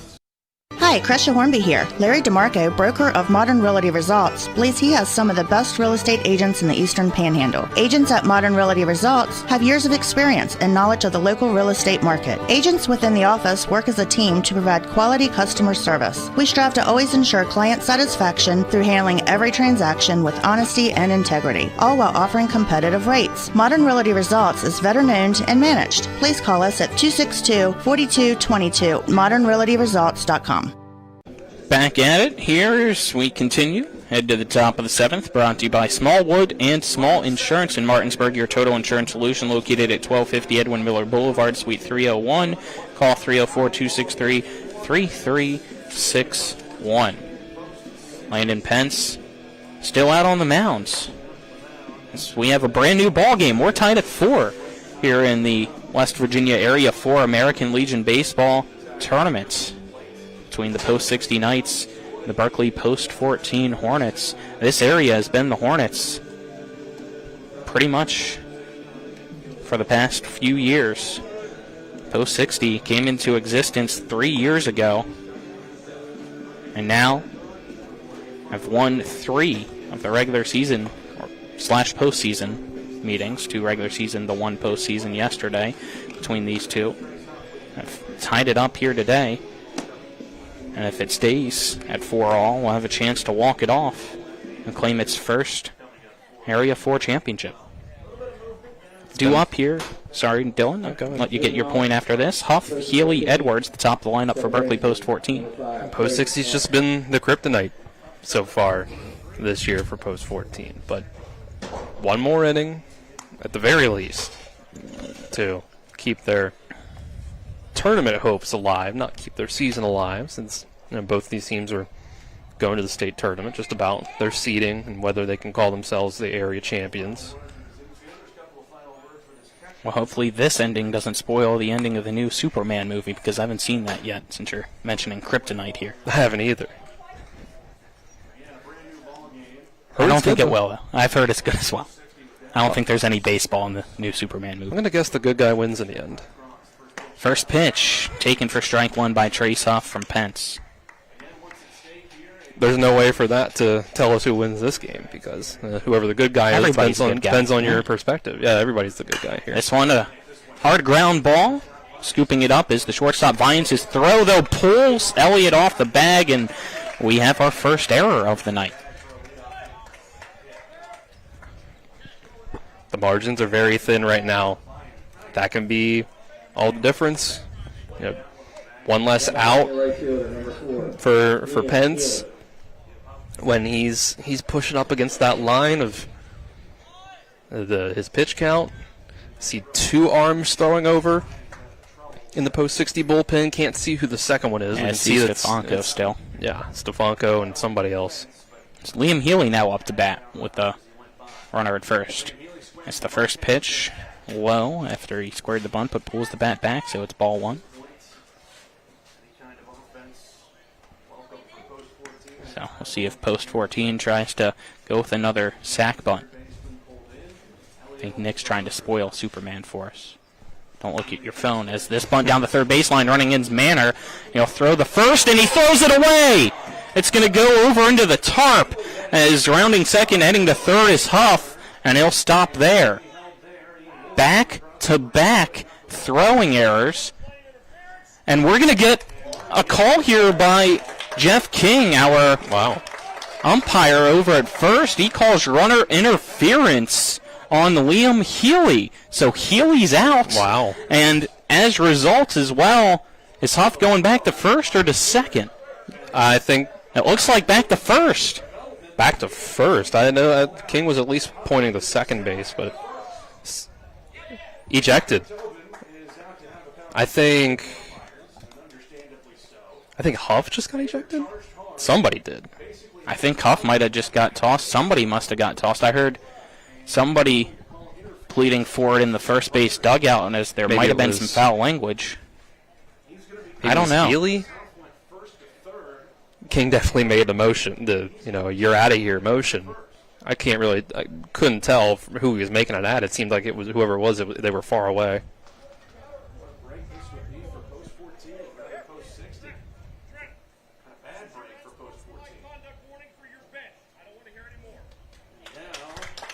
Unsportsmanlike conduct warning for the dugout for post 14. So wow, that is a huge call. That couldn't be a bigger difference. It would have been second and third with no outs. Now it's runner on first with 1 out. That's not to say I couldn't even really tell in real time if that was the right call. It is. It just wasn't where my eyes went when the play was live. But I'll go back and look at it at the very least. Yeah, I don't know. Because you kind of look at the first base line here at Hedgesville, and it's faded a good bit, and also you traditionally see almost a box the way the lines are drawn. They're supposed to stay in, running down in a play in that given situation, and it's not really the case here, but King makes the call. You know what? I'm watching the replay. He's trying to see if it was supposed to be Dylan Huff that was supposed to be ejected or not, is the Pence. And now Tripp coming out and double-checking. Going back and watching the replay after the bunt, Healy does run in the grass on the infield side, on the left side of the first base line. I think the runner interference is a good call there. Interesting enough, look at looking at the two lines, third base line and first base line. It feels like the first base line is even pushed in further left. It's not quite 50-50 down the line. And yet still Healy was on the left side of it running in the grass. So Edwards up the bat has things resolved here. And Pence will kick some dirt around at the rubber, readjusting his footing before the first pitch to Edwards. 1 out runner at first. Here's the pitch. It's outside for ball 1 to Edwards. So I don't think we had an ejection, by the way. That was what added to the delay here was Coach Pence saying, I thought I saw King say you're gone, but it must have just been the warning as this pitch. Ground ball over to second base. Wysocki scoops it up, and he'll decide just to go with the fielder's choice and get the batter as the lead runner in Huff advances to second on the play, but there's 2 down now to bring up Oviedo. Edwards at the very least was able to pull it and get that runner over, which is huge. Oviedo, a base hit could drive that run in now. Versus if you're, hit that the other side of the infield, you're likely getting a fielder's choice, getting that lead run out at the very least, if not a double play. First pitch to Oviedo from Pence, high and outside, ball 1. Pence now at 105 pitches. Check the runner behind him. Does so one last time. Now sets. Here's the pitch. And that's outside for a ball, says the home plate umpire. The count 2-0. If Oviedo works this count well enough, this could be the last batter that Pence faces.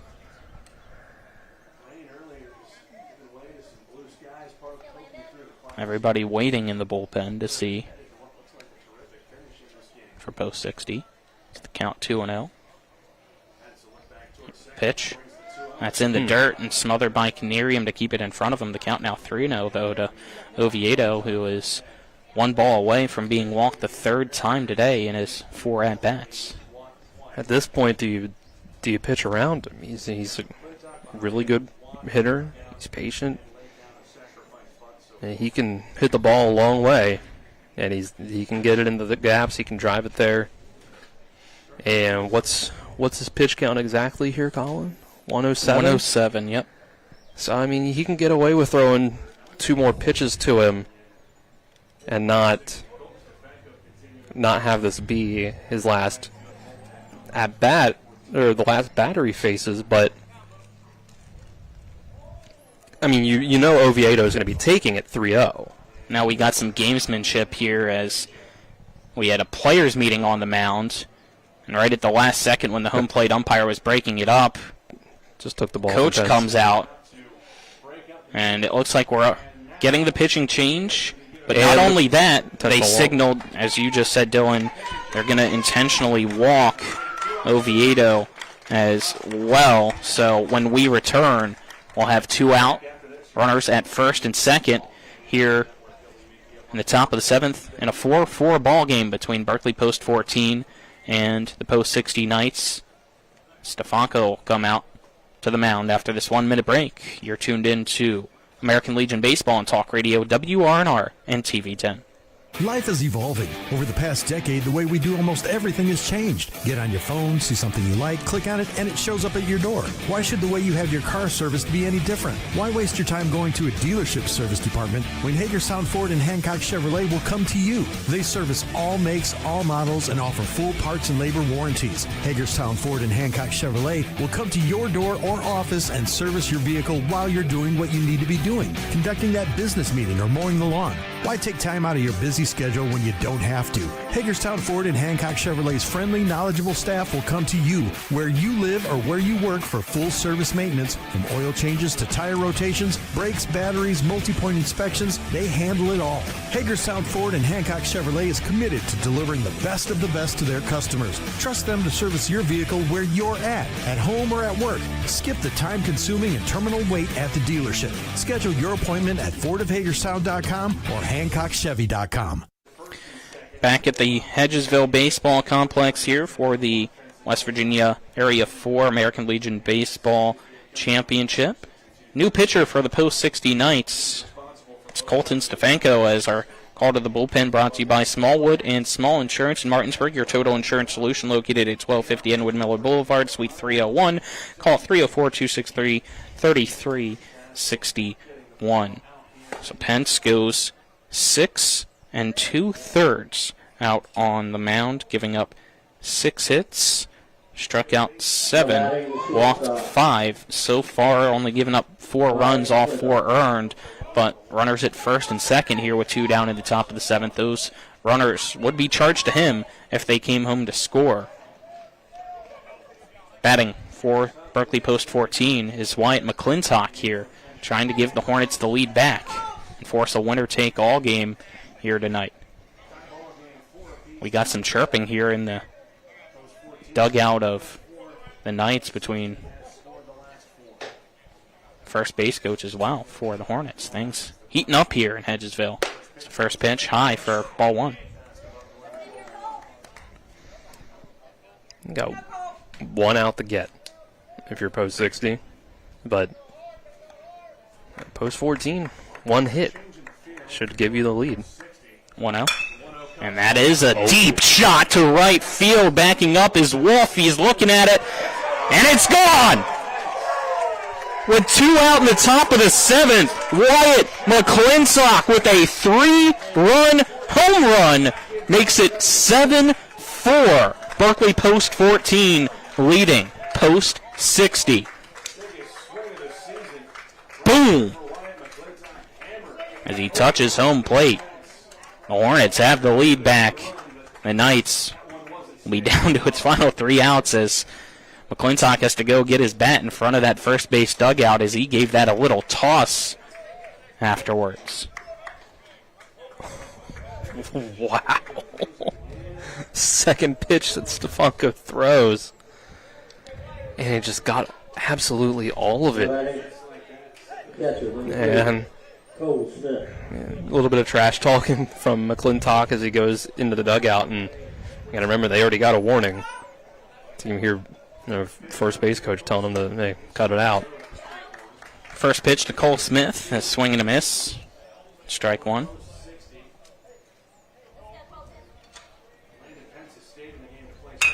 And that's a line drive, jumping up and snagging its Wysocki.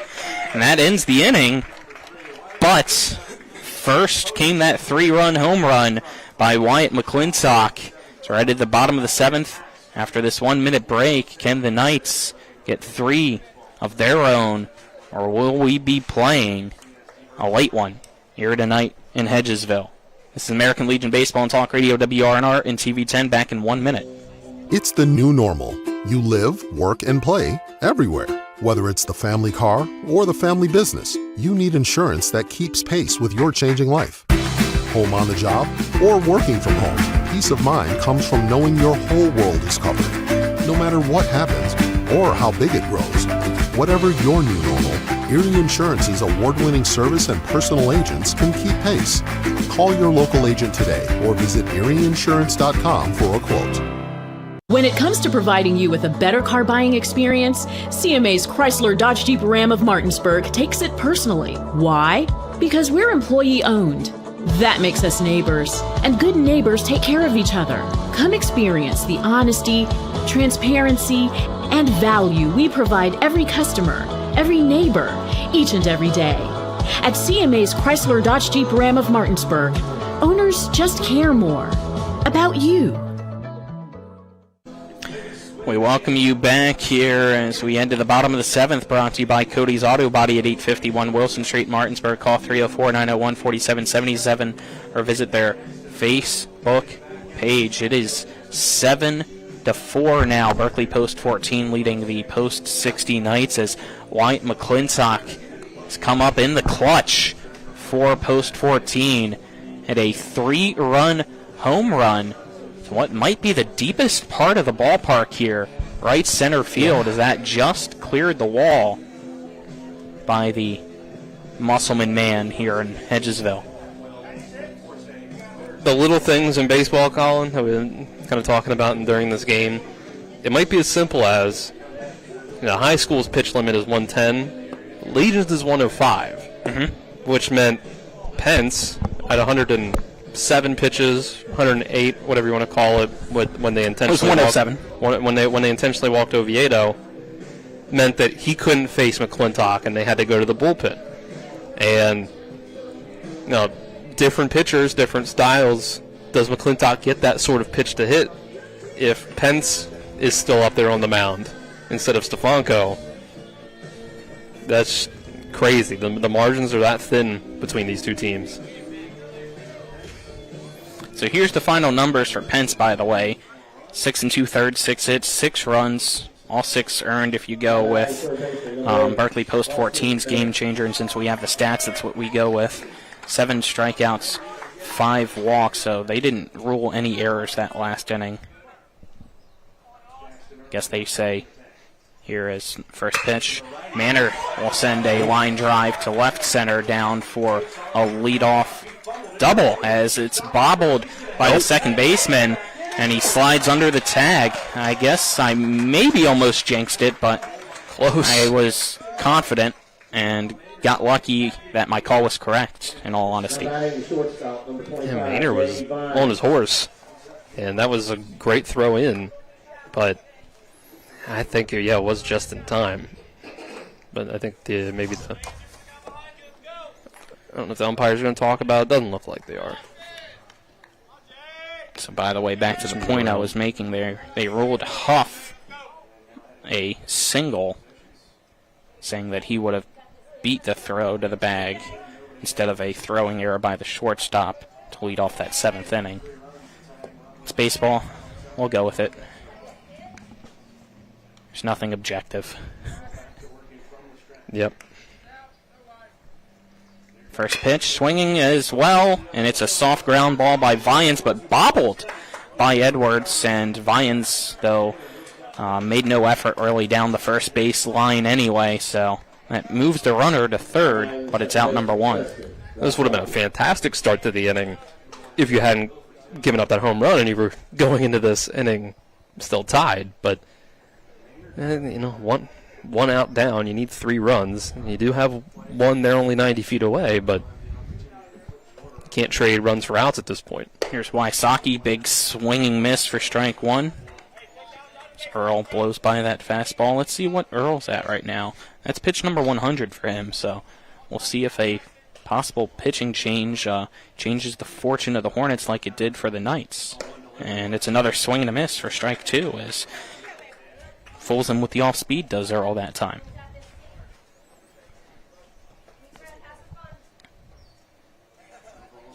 Earl sets. Here's the 0-2. That's high for a ball. The count 1-2 now to Wysocki. Got to make Earl work. You got to get to that bullpen as quick as you can.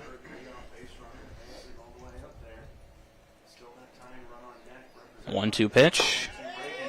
Called strike 3. Wysocki goes down looking, and that's out number 2. So the Post 60 Knights down to their final out. Post 14, 1 out away from getting its first win against Post 60 this season and forcing a winner-take-all game for the Area 4 championship. Cash Dunham will step up to bat with 2 down in the runner at third now here in this 7-4 ball game. First pitch, high for a ball from Earl.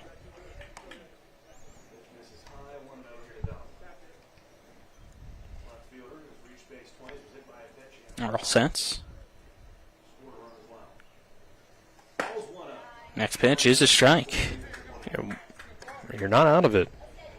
One base runner can bring the tying run to the plate. But Earl is chugging along. 1-1 is called strike 2. Now Post 60 down to its possible final strike. Here we go. 1-2 count. Earl sets. Here's the pitch. That's going to be a hard ground ball right past Edwards into right field. It's a 2-out RBI single, making it 7-5 now between Post 60 and Post 14. So the Knights stay alive for now here in the bottom of the 7th. I think that's going to be it. And here comes Jameer Brown. There you go. He's at least going to come into the ball game, as we saw, or not saw but heard, that he was injured and was getting an x-ray. Maybe was going to play, but most likely not. But looks like he will, and Wyatt McClintock will take the mound. But now we'll have a 1-minute break first for our pitching change here. This is American Legion Baseball and Talk Radio, WRNR and TV10, back in 1 minute. It's the new normal. You live, work, and play everywhere. Whether it's the family car or the family business, you need insurance that keeps pace with your changing life. Home on the job or working from home, peace of mind comes from knowing your whole world is covered. No matter what happens or how big it grows, whatever your new normal, Erie Insurance's award-winning service and personal agents can keep pace. Call your local agent today or visit erieinsurance.com for a quote. When it comes to providing you with a better car buying experience, CMA's Chrysler Dodge Jeep Ram of Martinsburg takes it personally. Why? Because we're employee owned. That makes us neighbors, and good neighbors take care of each other. Come experience the honesty, transparency, and value we provide every customer, every neighbor, each and every day. At CMA's Chrysler Dodge Jeep Ram of Martinsburg, owners just care more about you. We welcome you back Another call to the bullpen, which is brought to you by Smallwood and Small Insurance in Martinsburg, your total insurance solution, located at 1250 Edwin Miller Boulevard, Suite 301. Call 304-263-3361. As Wyatt McClintock takes the mound for Berkeley Post 14, trying to get the final out for the Hornets. And what a game for him. He's the one that gave him the lead with a 3-run home run. Now trying to put this game to bed and force a winner-take-all game. He can truly be the savior in hitting that 3-run home run with the game tied in the top of the 7th, and then coming in the bottom of the 7th, get the save with the last out. But he's coming up here. It's number 2 in the order, and it's the tying run. And he had the runner on first. So it's not over by any means for Post 60. They've done similar sorts of damage with 2 outs earlier in this game against Earl. But for McClintock, you're up by 2. You only need 1 out. So Case and Plogger will come up to bat. You got a runner on first and 2 outs, and 2 outs haven't stopped the Post 60 Knights before from doing damage and putting up runs. Yep. Put up 3 in the 4th with 2 out. You do that now, you win the game. It's 7-5. First pitch swinging, and it's a hard ground ball that is just to the left of the third base bag and foul for strike 1. Yeah, it's pretty bold to be swinging at a guy's very first pitch you see. But we saw McClintock. The second pitch you saw from Stefanko, he sent it into the trees. So I wonder if that's Plogger was thinking something similar. So an 0-1 count as McClintock sets. Pitch to Plogger. I'll take it, and it's called strike 2. So once again, Post 60 down to its possible final strike of the game. McClintock grinning ear to ear, checking the runner over at first, now sets. The 0-2 pitch skips and ricochets off Cole Smith, trickles over towards the first base on deck circle, but staying put. It's cashed on him at first, doesn't want to risk being the final out. Yeah, he could be as aggressive as he wants, come around, steal second, third, and home, and it wouldn't matter. They'd still be down. 1-2. Breaking ball. It stays high, though. So count 2-2. So, yeah, Dunham, all Dunham has to do is not lose them this game. It's the hitters behind him here that would try to win it for him or tie it up. McClintock steps off. Dunham goes back to first. And 2-2 count here in the bottom of the 7th with 2 out. Here's the pitch. And that runs inside. And did it get a piece of Plogger? He says yes. Home plate umpire says it hit the bat. I didn't really think it hit anything. Plogger saying it hit his thumb, which he didn't really give a reaction to. And now we're saying, if it did hit the bat, then Tripp's saying it's a foul ball into the glove, out, game over. So Post 14's walking off the field because Cole Smith caught it, and if the home plate umpire is saying it's a tip, that's the ball game. I think that's what the call is going to end up staying as, just from their body language. There you go. That's the ball game. That's how it ends here at the Hedgesville Baseball Complex. And guess what? With the tensions high, we got half an hour for them to cool off. We're playing for the championship. 7-5. Our final score. Berkeley Post 14 gets the first win of the season against the Post 60 Knights. Waiting to see if it's official. The umpires, it looks like just waiting to see what time the next game's starting before going back, getting off the field here. So there you go. Wow. The replay, in my mind, confirms what my gut was that it didn't hit anything. It didn't hit the bat, didn't hit the batter, and that it should have just been ball 3. But it is really hard to tell. I don't know. All right, well, let's just roll right into our post-game show here, which is brought to you by the Palace Lounge at Enwood Miller Boulevard in Martinsburg with a full lunch and dinner menu and daily specials and a clean, comfortable atmosphere. Check out the menu on the Palace Lounge Facebook page. Again, final score, Berkeley Post 14, 7. The Post 60 Knights, 5. For Post 14, 7 runs on 7 hits, no errors. Post 60, 5 runs, 7 hits, no errors. Let's get our scoring summary now, brought to you by the Mansion Freddie Law Firm in Martinsburg, where it's about seeking justice for you. Go to wvjusticelawyers.com. It was Berkeley Post 14 getting the lead early, 3 runs at the top of the first, and then another in the top of the second. Post 60 would score 3 in the bottom of the fourth, make it a 1-run game, then tie it up in the bottom of the sixth at 4-all with 1 run. But in the top of the 7th, it was Wyatt McClintock with a 3-run home run that would be the deciding factor, making it 7-4. Post 60 tried to come back here in the bottom of the 7th, but only would run 1 run across the plate, making it 7-5. And that's your game scoring summary. On to our game stats now, brought to you by CMA's Martinsburg and Winchester dealerships. Proud to be the owners who just care more.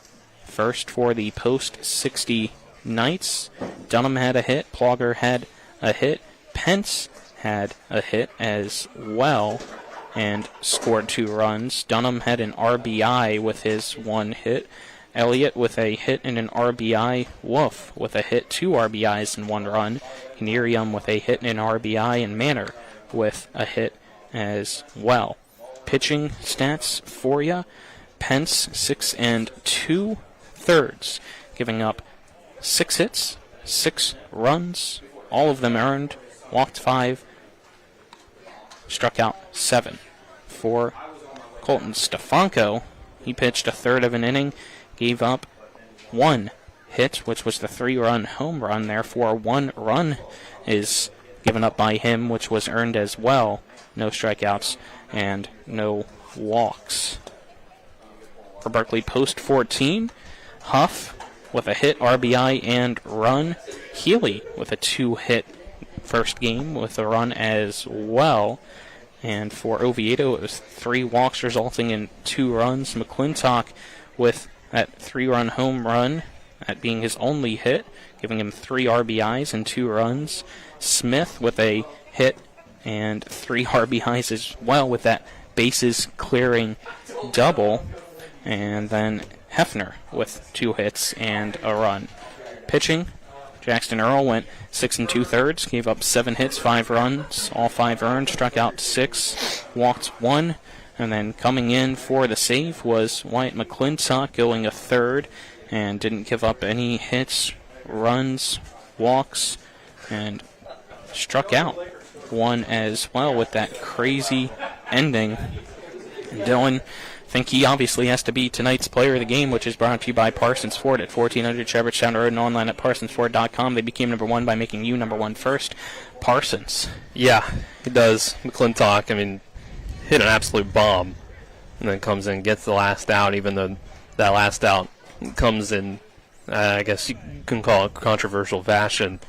But it's a very well-earned win by Post 14, but now they have to come back and do it again. Yeah, we'll have the winner-take-all game around 8:30 here for the West Virginia Area 4 American Legion Baseball Championship between Berkeley Post 14 and the Post 60 Knights. And wish me luck, because I'm not a coffee drinker here. For Nick Verzolini back at the studio, Kyler High, our cameraman, Dylan Bishop alongside me, I'm Colin McLaughlin. Signing off for Game 1, again, final score 7-5. Berkeley Post 14 defeats the Post 60 Knights. We'll be back in a few minutes for Game 2, so don't go anywhere. You've been tuned into American Legion Baseball for the continued excitement of high school, college, and Major League Baseball. Keep it tuned to 106.5 FM, AM 740, Comcast Cable Channel 10, and online at talkradiowrnr.com.